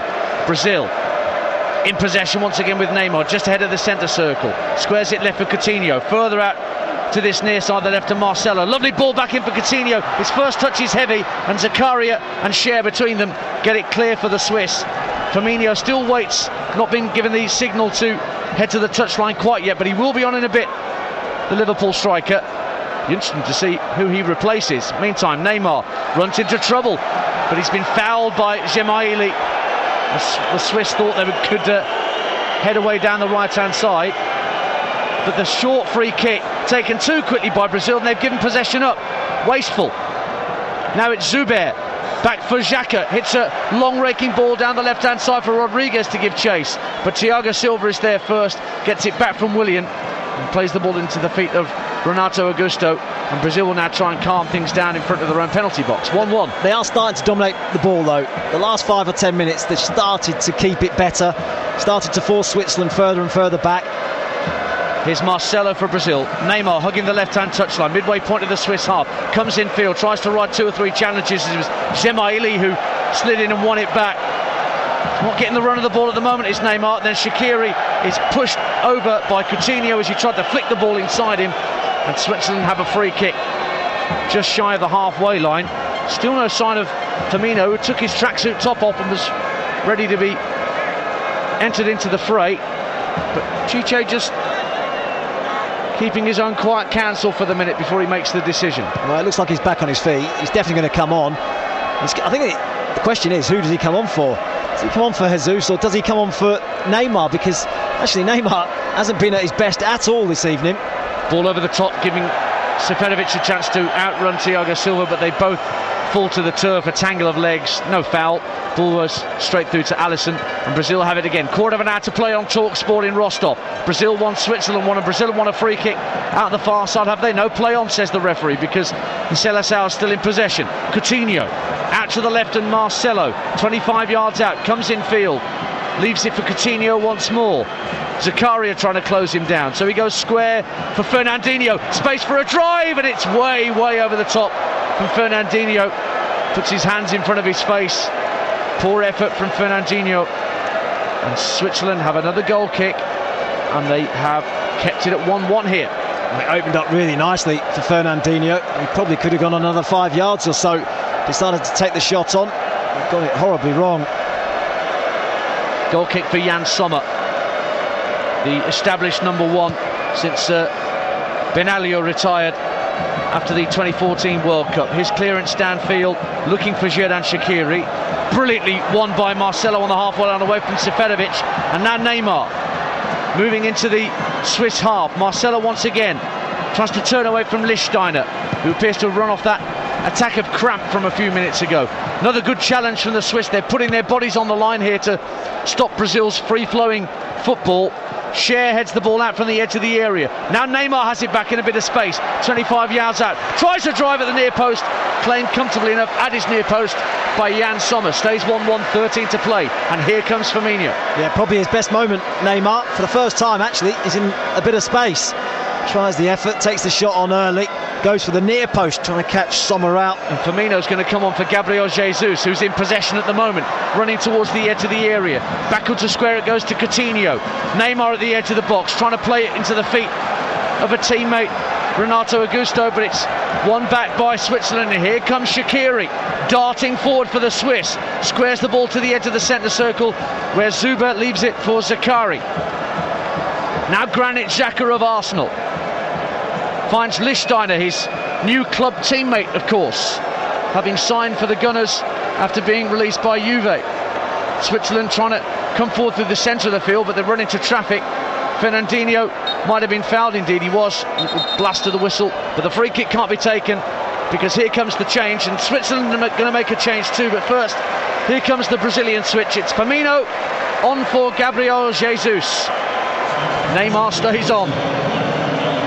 Yeah, I'm a little bit surprised at that. I mean, he was not long back from his injury, Neymar. Hasn't really got into the game at all. He could easily have come off. Well, here is Firmino getting his first touch down the left-hand side of the area. We're going to ride the challenge of Cher, but he's helped out by Lichtsteiner, is Cher, who guides the ball back to his keeper. And Breel Embolo will be on for the Swiss shortly. Meantime, Seferovic trying to win a bouncing ball inside the Brazilian half off Miranda, but Miranda tidies things up and gives it back to Alisson. Just over 11 minutes to play in Rostov on Talk Sport. Brazil 1, Switzerland 1 in Group E. Earlier today in this group, Serbia beat Costa Rica by 1-0 before Mexico shocked Germany by winning from the same scoreline. You can react to all of that with Sam Delaney and Jason Cundy on the Sports Bar Weekender after we're done here in Rostov on the usual number 08717 22 33 44. Here comes the change for Switzerland, and the player coming off for Breel Embolo is going to be Granit Xhaka. So this is an interesting switch. Is it? I think no, they changed the number. It was the number 10, but they quickly made sure it was changed to 9. So it's striker for striker. I thought that was weird, but it is Seferovic coming off, and Breel Embolo is coming on, who plays for Schalke. Well, that would have been an unbelievable substitution if he'd taken off Granit Xhaka there for Breel Embolo and gone 2 up top. Seferovic has been poor. No surprise that he's the man that's been replaced. Free kick to Brazil, meantime. Just inside the Swiss half, to the right of centre. Neymar standing over it. Players amassed at the 18-yard line in either yellow or red shirts. Neymar to tease the ball into the box. Up go the heads, and it's Cher who gets the first head to it for Switzerland. Back in towards the box by Miranda. Zakaria lets the ball bounce and hooks it away. Lichtsteiner stayed down injured, having got involved in clearing that ball. Referee saying play needs to stop so that Lichtsteiner can get treatment. It's presumably a head injury, otherwise he'd be well within his rights to continue.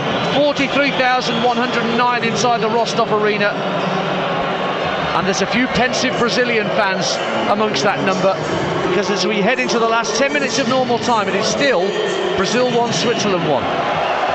Well, I'd expect in the last 10 minutes a bit of an onslaught from Brazil. They've definitely had a better last 10-15 minutes and started to force and ask a few more questions of this Swiss defence. It's been an unbelievable tournament so far, hasn't it? And with Argentina being held, Germany losing today, and Brazil only drawing with 10 minutes to go. Here's Firmino inside the area, right-hand side. The ball's deflected into his path, and he tries a volley from a tight angle as the ball came out of the sky, but he got too much on it, and it went way over the crossbar. Swiss goal kick, 1-1 it stays. Well, by the time he got his shot away, it's a really tight angle. And it sits up really nicely for him, and he should have hit the target. Neymar's working his way into the middle of the box, and he's hoping for a pullback, and he holds his hand up to apologise. But I think he was right in taking the shot on, just got the connection wrong. A World Cup goal scorer in Matt Holland alongside me here on Talk Sport as we're into the last 9 minutes in Rostov. Brazil 1, Switzerland 1. Brazil desperate to get their campaign off to the right sort of start after the worst end to their last World Cup campaign. Good ball given away by Willian this time, and Lichtsteiner finds Shaqiri again. So often the Swiss right has been their main avenue of attack. Shaqiri plays a lovely ball into the centre circle to find Granit Xhaka, and now Rodriguez striding forward down the left-hand side for Switzerland. Gets to the ball and feeds it infield for Steven Zuber, who got that equalising goal with a header from Shaqiri's corner. He's struggling, Lichtsteiner. He's definitely got cramp. He's going to have to stay on though, because they've made 3 substitutions. They can't make another one. Ball's gone out of play. Switzerland have it, and it's fired out to this near side, the right, and kept in play just by Lichtsteiner. Shaqiri now turning the ball forward, looking for Zemaili, but it's gone out of play for a Brazilian throw. Thiago Silva, the man that put it out, so it's level with the edge of the Brazilian box on the Swiss right. Are the Swiss going to show some ambition and go and try and win this, Matt Holland? Well, they've been in the game for the entirety of it. They've kept themselves in it. They've obviously scored that goal just after half-time, and they have sat back a little bit in the last 5-10 minutes, but they're still causing problems. Here's Shaqiri, up to the edge of the D, gets it back from Zuber, runs into the area left-hand side with his back to goal, trying to work the angle to find a teammate or get a cross in. Now he's running out towards the corner flag on that far side, faced up by Danilo, tries to flick the ball through the legs of the Brazilian right back, but his clearance is only kept in by Zuber, only to give it straight back to Danilo. Firmino to the right-hand corner of the penalty area. There's a beach ball on the pitch. Somebody called Darren Bent and get into the Rostov Arena to try and effort on goal. I was at that game. It was at the Stadium of Light, wasn't it? It certainly was. And the sound you heard is Alisson angrily stepping on that beach ball balloon to get it bursted. And we're back underway on TalkSport with Marcelo lifting the ball down the left-hand side for Neymar, but Cher will just step in front of him and calmly win possession back for the Swiss. 6 to play on TalkSport, 1-1. Embolo gets his first involvement of the game down the right-hand side for Switzerland, faced up by Miranda, gets into the area right-hand side, tries to go beyond Miranda. Miranda does really well, superb defending to win it back and calmly clear, but then Marcelo gives it away to Rodriguez, who heads it back towards the Brazilian box, only for Danilo to tidy up. That was top class by Miranda. He's had to do that an awful lot today. That's dragged out into wide positions, and he was faced up with Embolo and just stood his ground brilliant. Because of the way Marcelo plays and bombs on forward, he's had to do that job, and he's done it well. Neymar for Brazil, running to the edge of the area, flicks the ball into the box, looking for Firmino, but again it's a Kanji there for Switzerland, the last line of defence to get it out. And Switzerland have it with Xhaka, rolls it into the centre circle, lovely touch from Zemaili. Embolo's making a run through the centre of the field, but Zemaili actually takes it away from 2 Brazilian shirts, runs into another in Miranda again, who had his positioning spot on. And here come the Seleção again. It's Neymar playing a 1-2 with Firmino, plays the ball in field, and he's fouled as he released the ball. He couldn't find a Brazilian shirt, but he was clobbered by a combination of Xhaka and Zuber. So it's going to be a free kick to Brazil. He's not been great, has he? He's held onto the ball too often at times, Neymar as well. And as I say, when he's got it, there's 3 or 4 Swiss players around him, which means that somebody else is in space. But too often, he's kept hold of the ball too long. Well, there is a substitution left for Switzerland. They are allowed to make another change. They've only made 2. They brought on Embolo and they brought on Zakaria, and it's going to be, it looks to be Lang who's going to be given the opportunity. Michael Lang looks like he's going to come on for Lichtsteiner, who's gone down with cramp for a second time with 4 minutes to play. Yeah, it's my mistake. I scrubbed out Granit Xhaka because he'd taken him off with the ball, hadn't he? That's right. Honestly, you've never seen a Swiss official move so fast to get to the 4th official with the ball to tell him, no, not 10, 9. But Lichtsteiner is now going to come off the field, and his understudy, Michael Lang, who is a right back, made his debut against Brazil nearly 5 years ago as a substitute for Lichtsteiner, just like tonight. Managed 13 minutes at the World Cup 4 years ago, and he's going to get 4 minutes plus added time here tonight in place of his captain. Free kick for Brazil, teased into the area by Coutinho, too deep, and Sonner actually has to claim it. None of the defenders knew that there was nothing behind him, and Sommer watched it all the way and claimed it down by his goal line on the left-hand side. 1-1. Yeah, it was fairly comfortable. There wasn't really anybody in a yellow shirt driving to try and get on the end of that. Here's Firmino as the ball is given away by the Swiss inside their own half. 3 minutes to play on TalkSport plus added time. Brazil 1, Switzerland 1. Willian gives the ball back to Coutinho. Teases the ball back out to Willian, who's got a bit of space. Can he measure a cross in from the right? Ball into the area. Neymar straight at the keeper. Bullet header from Neymar, connected superbly with it, but Sonner didn't have to move and just clutched hold of it gratefully. I thought that was the moment. Terrific ball in from Willian into the middle of the box, and he arrived late from the edge of the box in between two defenders, but the header is straight at the goalkeeper. Low flat clearance from Sonner.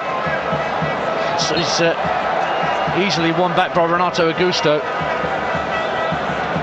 Jan Sommer's heart must have been in his mouth then as he saw Neymar going in like an express train to get in front of the Swiss defender. Time ticks away for Brazil. As it stands, they are not going to pick up 3 points in this opening World Cup fixture, which they do so often. Long ball downfield looking for Renato Augusto. Lang's first involvement is to get it half clear. Only as far as Marcelo, the captain, driving in field. Plays the ball up to the edge of the box. Switzerland win it back, and they have a chance to counter here. Away comes Xherdan Shaqiri.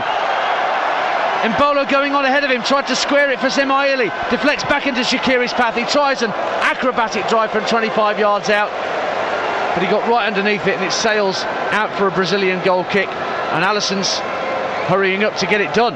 They've struggled down the left-hand side, Brazil. And two of their most senior players, really, Marcelo, the skipper, and their main man in Neymar, haven't been at all at their best this evening. They've struggled.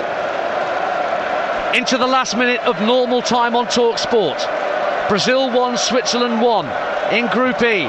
Marcelo, for the 5-time world champions, finds Neymar, who just went very close with that bullet header. Left-hand touchline, gets away from Lang, but he's fouled by Lang as he tried to move in field. Another free kick for the Brazilians. This time it's only a yard in from the left-hand touchline, midway point of the Swiss half. Neymar's going to take this effort. A right-footed in-swinger. Swiss trying to hold their line at the edge of the 18-yard box. Plenty of movement around the edge of the D. Renato Augusto trying to make a nuisance of himself. In it comes then from Neymar. Right-footed delivery. Oh, it's a free header! Great save by Sommer! Well, I'm not sure whether it was Thiago Silva who had that header so close in front of goal, but Sommer diving to his right, pushed it away, and again the Swiss survive. Well, unmarked, about 8 yards out, it's Roberto Firmino who guides it towards the corner. Indeed. And Sommer gets across and makes the save, and it didn't, once he palmed it back into the 6-yard box, fall at a Brazilian feet. Into 5 minutes of minimum stoppage time here on TalkSport. 1-1, another big chance has just gone Brazil's way that they've not taken. Here's Renato Augusto, level with the corner of the penalty box left-hand side, gets to the byline, drives it against Lang and wins Brazil a corner. 5 minutes of added time for Brazil to try and find a winner. And the corner's taken short by Marcelo for Willian. Willian into the near post, headed out by Akanji, only as far as Miranda. Oh, he drove it wide. Massive chance for Miranda this time. And the centre-half put his foot through it, but it dribbled the wrong side of the post for Brazil. It stays 1-1 and Switzerland have a goal kick. Yeah, it's a poor header. I think it was Mbolo, the substitute, who's come on. He heads it back into a Miranda on, 15 yards out. Again, he doesn't catch it as cleanly as you'd like to have done. It's another big chance. They've had some big chances in the game and they haven't taken them. Neymar, Firmino, and now Miranda, all in the last 5 minutes, have had big opportunities to get Brazil back in front. Instead, Fernandinho has just fouled in Mbolo, so Switzerland have a free kick on the halfway line. Cher hits a deep ball downfield, overhit for Zuber, one bouncing through to Alisson, and Brazil will motor forward once again, trying to seek a winner here on TalkSport. We've played a minute and a half of that 5 minutes minimum added time. They've had 19 shots in this game, Brazil. Only one of them has hit the target, that 20-minute beauty from Coutinho, cancelled out by the early header in the second half by Steven Zuber. That's how it stayed until now. Here comes Willian for Brazil in the Swiss half, clipping the ball out to the left-hand side. Marcelo trying to chase it down by the corner flag, but he can't chase it down. It's gone out of play Huge cheers from the pockets of Swiss fans. Quite a few of them away to our right-hand side, behind the goal they're attacking. And they're cheering every misplaced pass that Brazil make. And there's a lot of pensive faces in the crowd wearing the yellow shirts of Brazil. I don't think those Brazilian journalists that were celebrating Germany's defeat in the press room earlier on will be smiling as much right now. Well, the Swiss just know how to do it. Remember Euro 96 when we went in with all that optimism at Wembley Stadium with Terry Venables? Swiss got a 1-1 draw that day too. That's what they're edging towards, ever closer here on TalkSport, but there's still time. There's 2 minutes at least of minimum added time to play here in Rostov. But the Swiss have possession with Granit Xhaka into the feet of Gemaili, who's clipped by Thiago Silva on the halfway line, and the Swiss wanted to take the free kick quickly, but the ball was moving, indicated by the referee. So they will have a chance to take it again. It's amazing, isn't it? You know, there's just 2 minutes to go and yet they're eager. Switzerland, try and take it quickly, try and get Mbolo away, try and find the winner themselves. But the free kick is taken now on halfway by Xhaka, looking for Shaqiri on this near side. Marcelo hooks the ball away from Shaqiri, has to run into his own penalty area, the captain, and then strokes the ball out to the left, and Renato Augusto. Minute and a half of stoppage time remaining on TalkSport. 1-1 in Rostov. Brazil trying to find a way through. Neymar clipped on the halfway line by Lang. It's another free kick to Brazil and another chance to try and load the box, load players further forward. Neymar takes the free kick short in the end, gets it back from Miranda, jinking down the left-hand touchline away from Shaqiri, and Mbolo comes in field away from Zakaria, brought down by Zakaria. Free kick Brazil, 30 yards out to the left of centre. Could it possibly be another dramatic free kick winner at the end of a World Cup match on TalkSport? He's asking how many times. I've got to be honest, he's been brought down. It's got to be double figures. He's had some really close attention from the Swiss, but now he's got a chance. We're into the last 30 seconds. He's spotted the ball. He's about 25 yards out. It's going to take something special, though, to beat someone from there. Well, as we keep saying, these are the moments when the special players, the ones who practice and don't take anything for granted, that's when those sort of players step up and deliver for either club or country. And Neymar stands to address the ball as there's a four-man Swiss wall being arranged by Jan Sommer at the edge of his penalty area. Marcelo's moved away. It's Neymar with Brazil's last chance of the game. The 5 minutes of stoppage time are up. The referee wants to have a word with a few players jostling at the edge of the area. Just heightens the tension as Neymar waits that little bit longer. Now he can take the free kick, says the referee. It's Neymar for Brazil from 30 yards. He actually clips the ball in and it's headed up in the air by Cher. Volleyed back in and cleared off the line by Cher.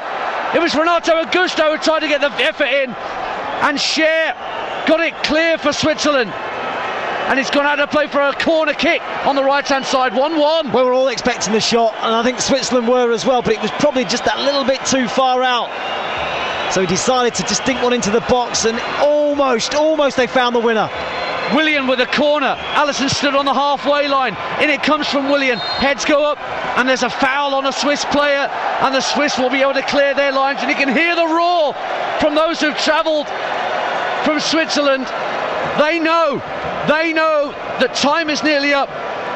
The Swiss bench and the coaching staff and Petkovic all now stood to a man in front of their dugout, waiting for the final whistle. And there it is!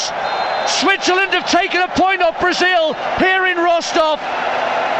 Brazil had the lead through Philippe Coutinho's wonderful first half strike, but Steven Zuber with a close range header from Shaqiri's corner in the second half levelled matters. And despite Neymar, Coutinho, Firmino, Miranda all having chances, and Renato Augusto right at the death, seeing his goal-bound shot cleared off the line by Cher, they couldn't break through for a second time. And so, after another fantastic World Cup match here on TalkSport in Group E, the full-time score is Brazil 1, Switzerland 1. Well, wasn't expecting that at half-time. The Swiss come back for a draw. It means that Group E looks like this. Serbia are top on 3 points, Brazil and Switzerland with a point each, and Costa Rica are bottom of the group.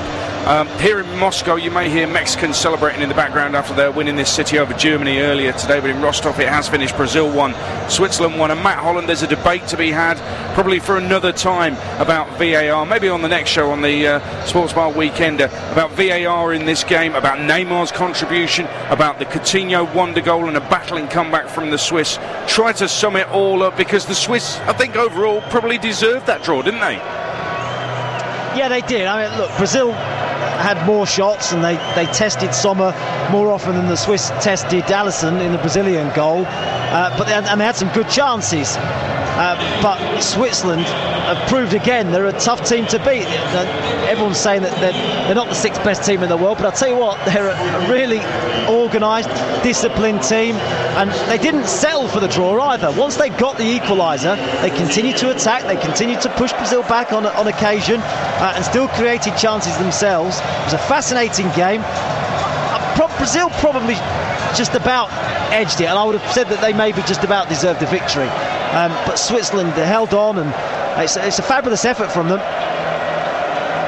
Finished 1-1. Quick word on Neymar. Is he all that? Did he bottle it at the end? Because he had a free kick, didn't try the shot, tried to kind of loft it in for somebody else. Is that bottling it? A big player of his standing, surely he should be the man to lead Brazil.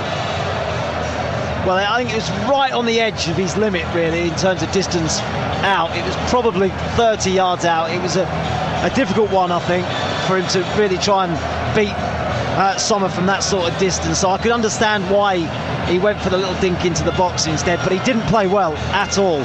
Too often he held on to the ball too long. It was an arrogant performance in many ways, because he wanted to be the main man, he wanted to be the focus, but he was kicked about a bit. Switzerland gave him plenty of close attention, but he wasn't at his best this evening, and he's got a bit to prove in the games against Costa Rica and Serbia now. Matt, thanks very much. Finished 1-1, and just have a look at those free kicks. Ronaldo had one late on, he scored from it. Messi had one late on, he hit the wall with his. And Neymar didn't even bother trying a shot with his free kick. Does that just about sum it all up? Next up for Brazil is Costa Rica. That's Friday with Saggers and the team. Next up for the Swiss is Serbia. Friday with me, Alex Crook and Clive Allen. Make sure you catch H&J live from the Corner Pub in St Petersburg from 10 a.m. tomorrow morning before Sweden versus South Korea. And then from 3, join us on Drive. It's me, Eni Aluko, live from Moscow as we build up to England's first game at this World Cup against Tunisia. Goffey will be joining in live from London as well.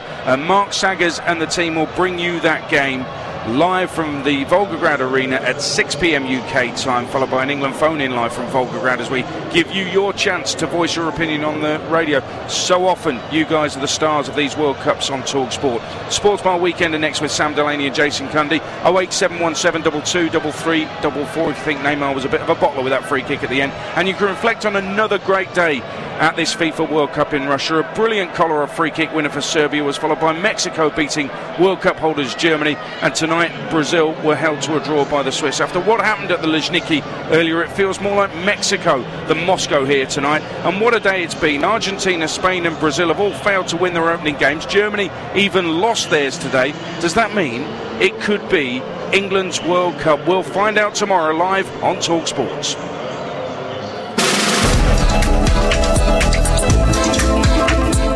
Finds Neymar left-hand side of the area. The ball's played in. Paulinho, how did he miss that? Somehow screws it wide at the right-hand post.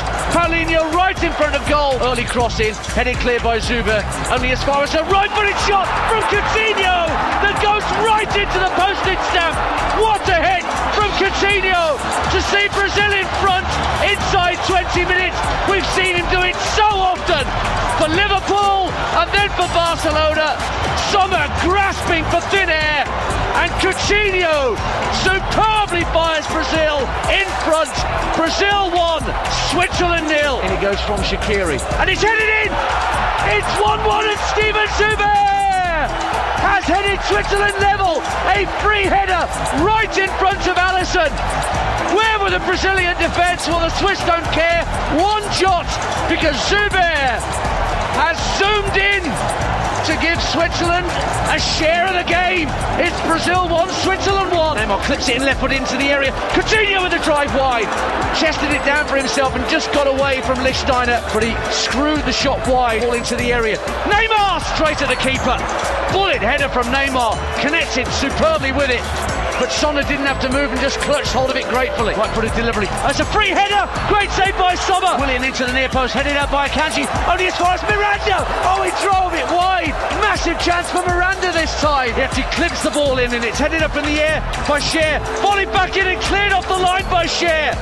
It was Renato Augusto who tried to get the effort in. And so, after another fantastic World Cup match here on TalkSport, in Group E, the full-time score is Brazil 1, Switzerland 1.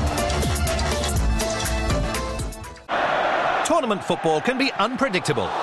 So for all World Cup matches, back a team to win, and if they go 2 goals up at any point, Paddy Power will pay out as a winner immediately, whatever happens next. A wonder goal from a teenager. A random headbutt from a Frenchman. A hungry Uruguayan.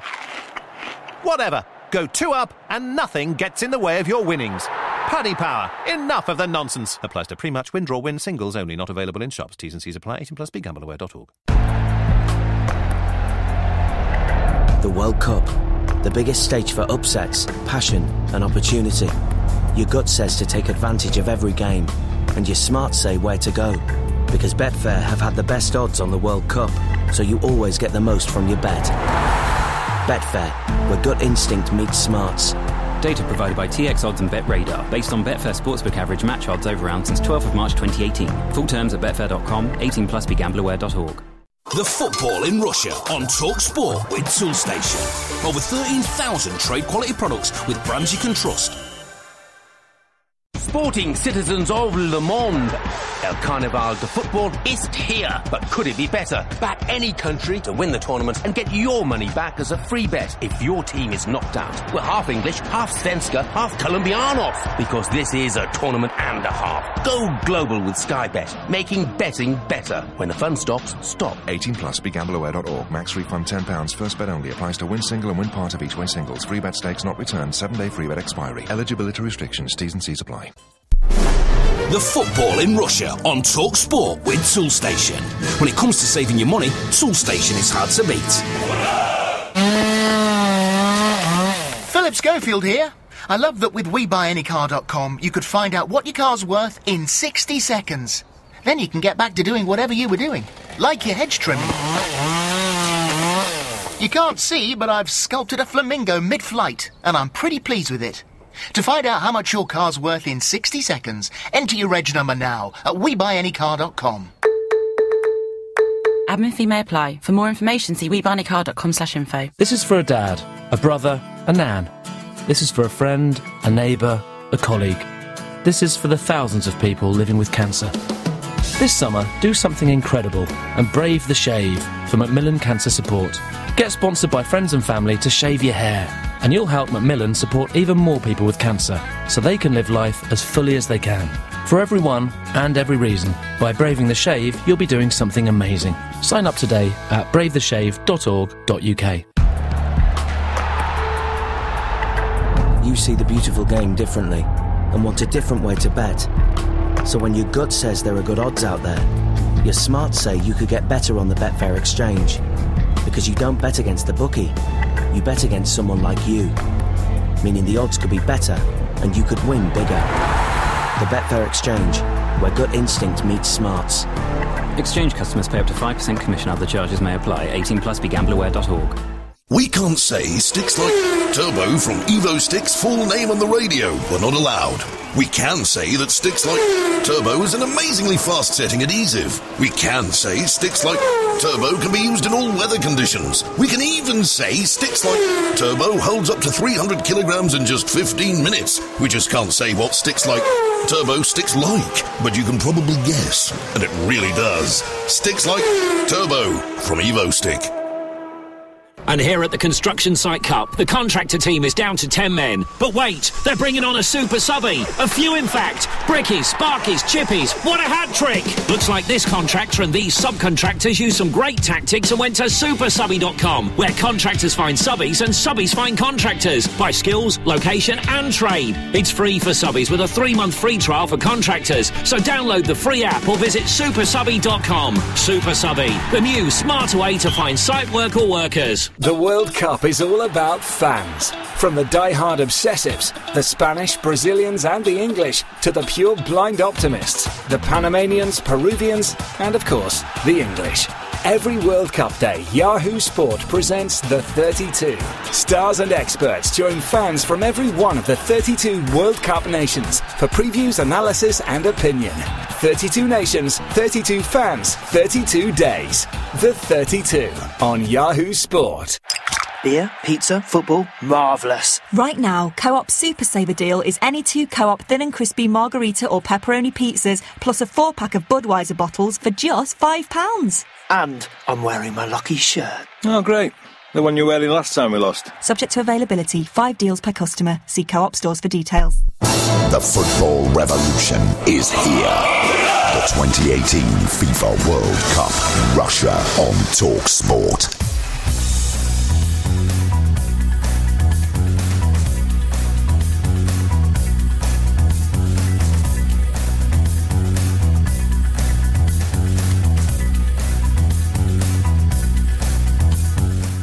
Hello, yes, this is the World Cup Sports Bar Weekender.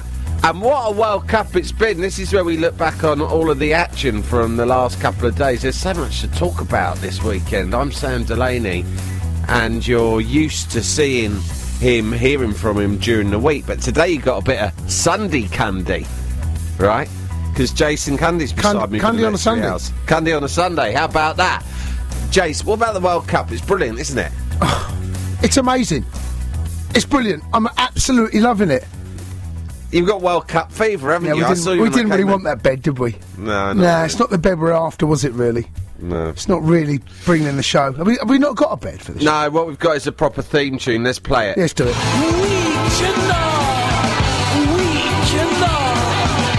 out, have a good time.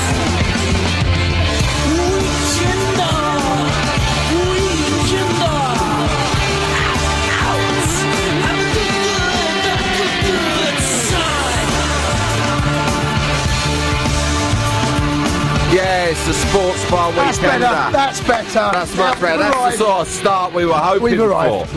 We've arrived for real now. It's Sam Delaney and Cundy on a Sunday with you for the next 3 hours. Jace, this is definitely the best World Cup ever so far, isn't it? Okay, let's calm down. It's been a really good start so far. It's been I've loved it. There have been 1 or 2 stale games, or halves, I suppose you could say.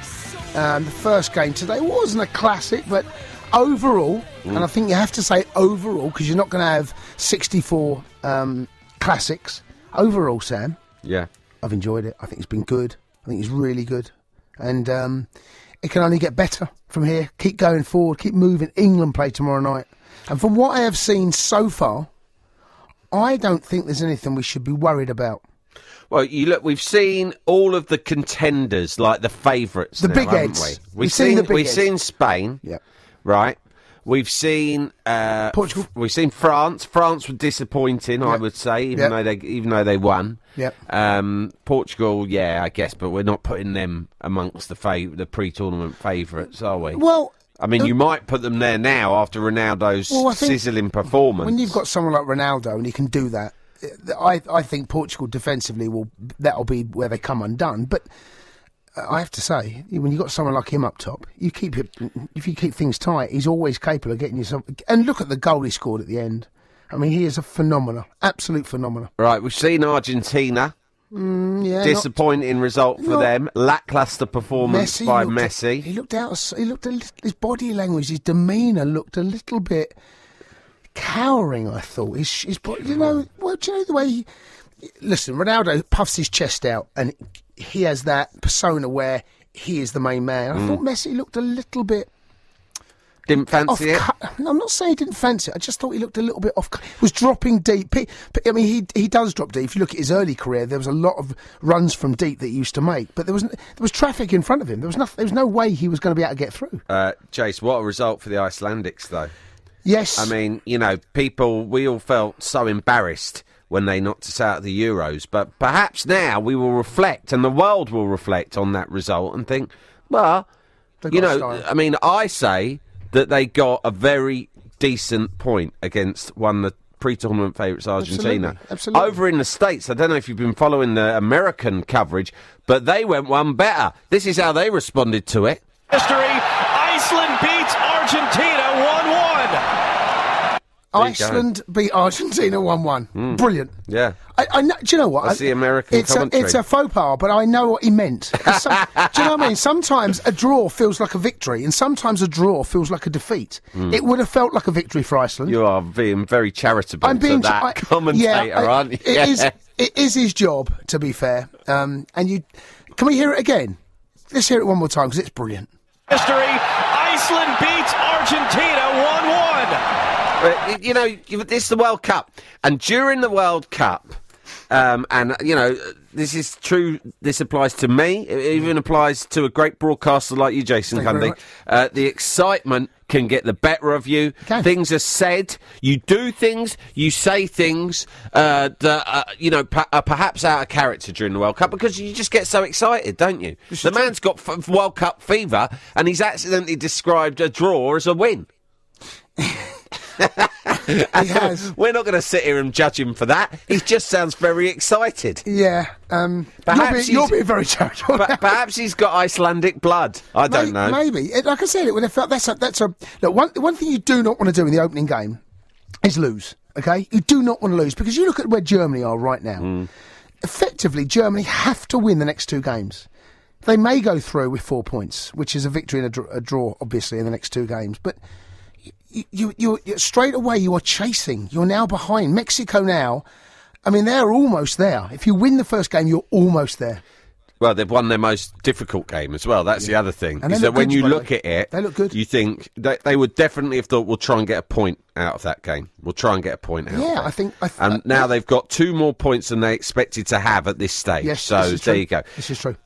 You unearthed, using just your brain, no Wikipedia, no Google or anything, using just the Cundy brain, you unearthed a fascinating piece of data about defending champions. Yes. 3 out of the last 4 defending champions going into the next World Cup went out at the group stages. Yeah. France went out after they won it. In 2000, they won it in 98, 2002, out in the group stages. Out in the group stages. Spain also went out in the group stage. Italy went out in the group stages. Italy won it in 2006, 2010 South Africa. Out in the group stages. Out in the group stages. Now, I'm not suggesting for 1 second... Spain won it in 2010. 2014, out in the group stages. I'm trying to ram home this point that you've come up with here for the listener. 3 out of the last 4 World Cups, this has happened. And we are on the cusp, potentially, I'm not saying it's going to happen, on the cusp of seeing 4 out of the last 5 World Cups, with Germany not getting out the group stage. I would say... unbelievable. I would say that's almost a phenomena. How do you explain it, Jason Cundy? Well, I can't really. It's impossible to explain, because you expect, and you saw the 2 sides today. You expected Germany to beat Mexico. I thought Germany were dreadful. I thought they were awful today. Mexico tactically had them on a piece of toast. They sat deep. They caught them on the counter. They left players up top. How many 2v2s, 3v3s, 1v1s were there in the first 45 minutes? I mean, Mexico, if they had a striker or perhaps a little bit more creativity up top, they could have been 2 or 3 up at half-time, and that would not have flattered Mexico at all. They really were that much better than Germany. Right. But Germany had a go, though, to be fair. They passed and passed, but Mexico sat deep. They were organised, they were disciplined, and to get themselves over the line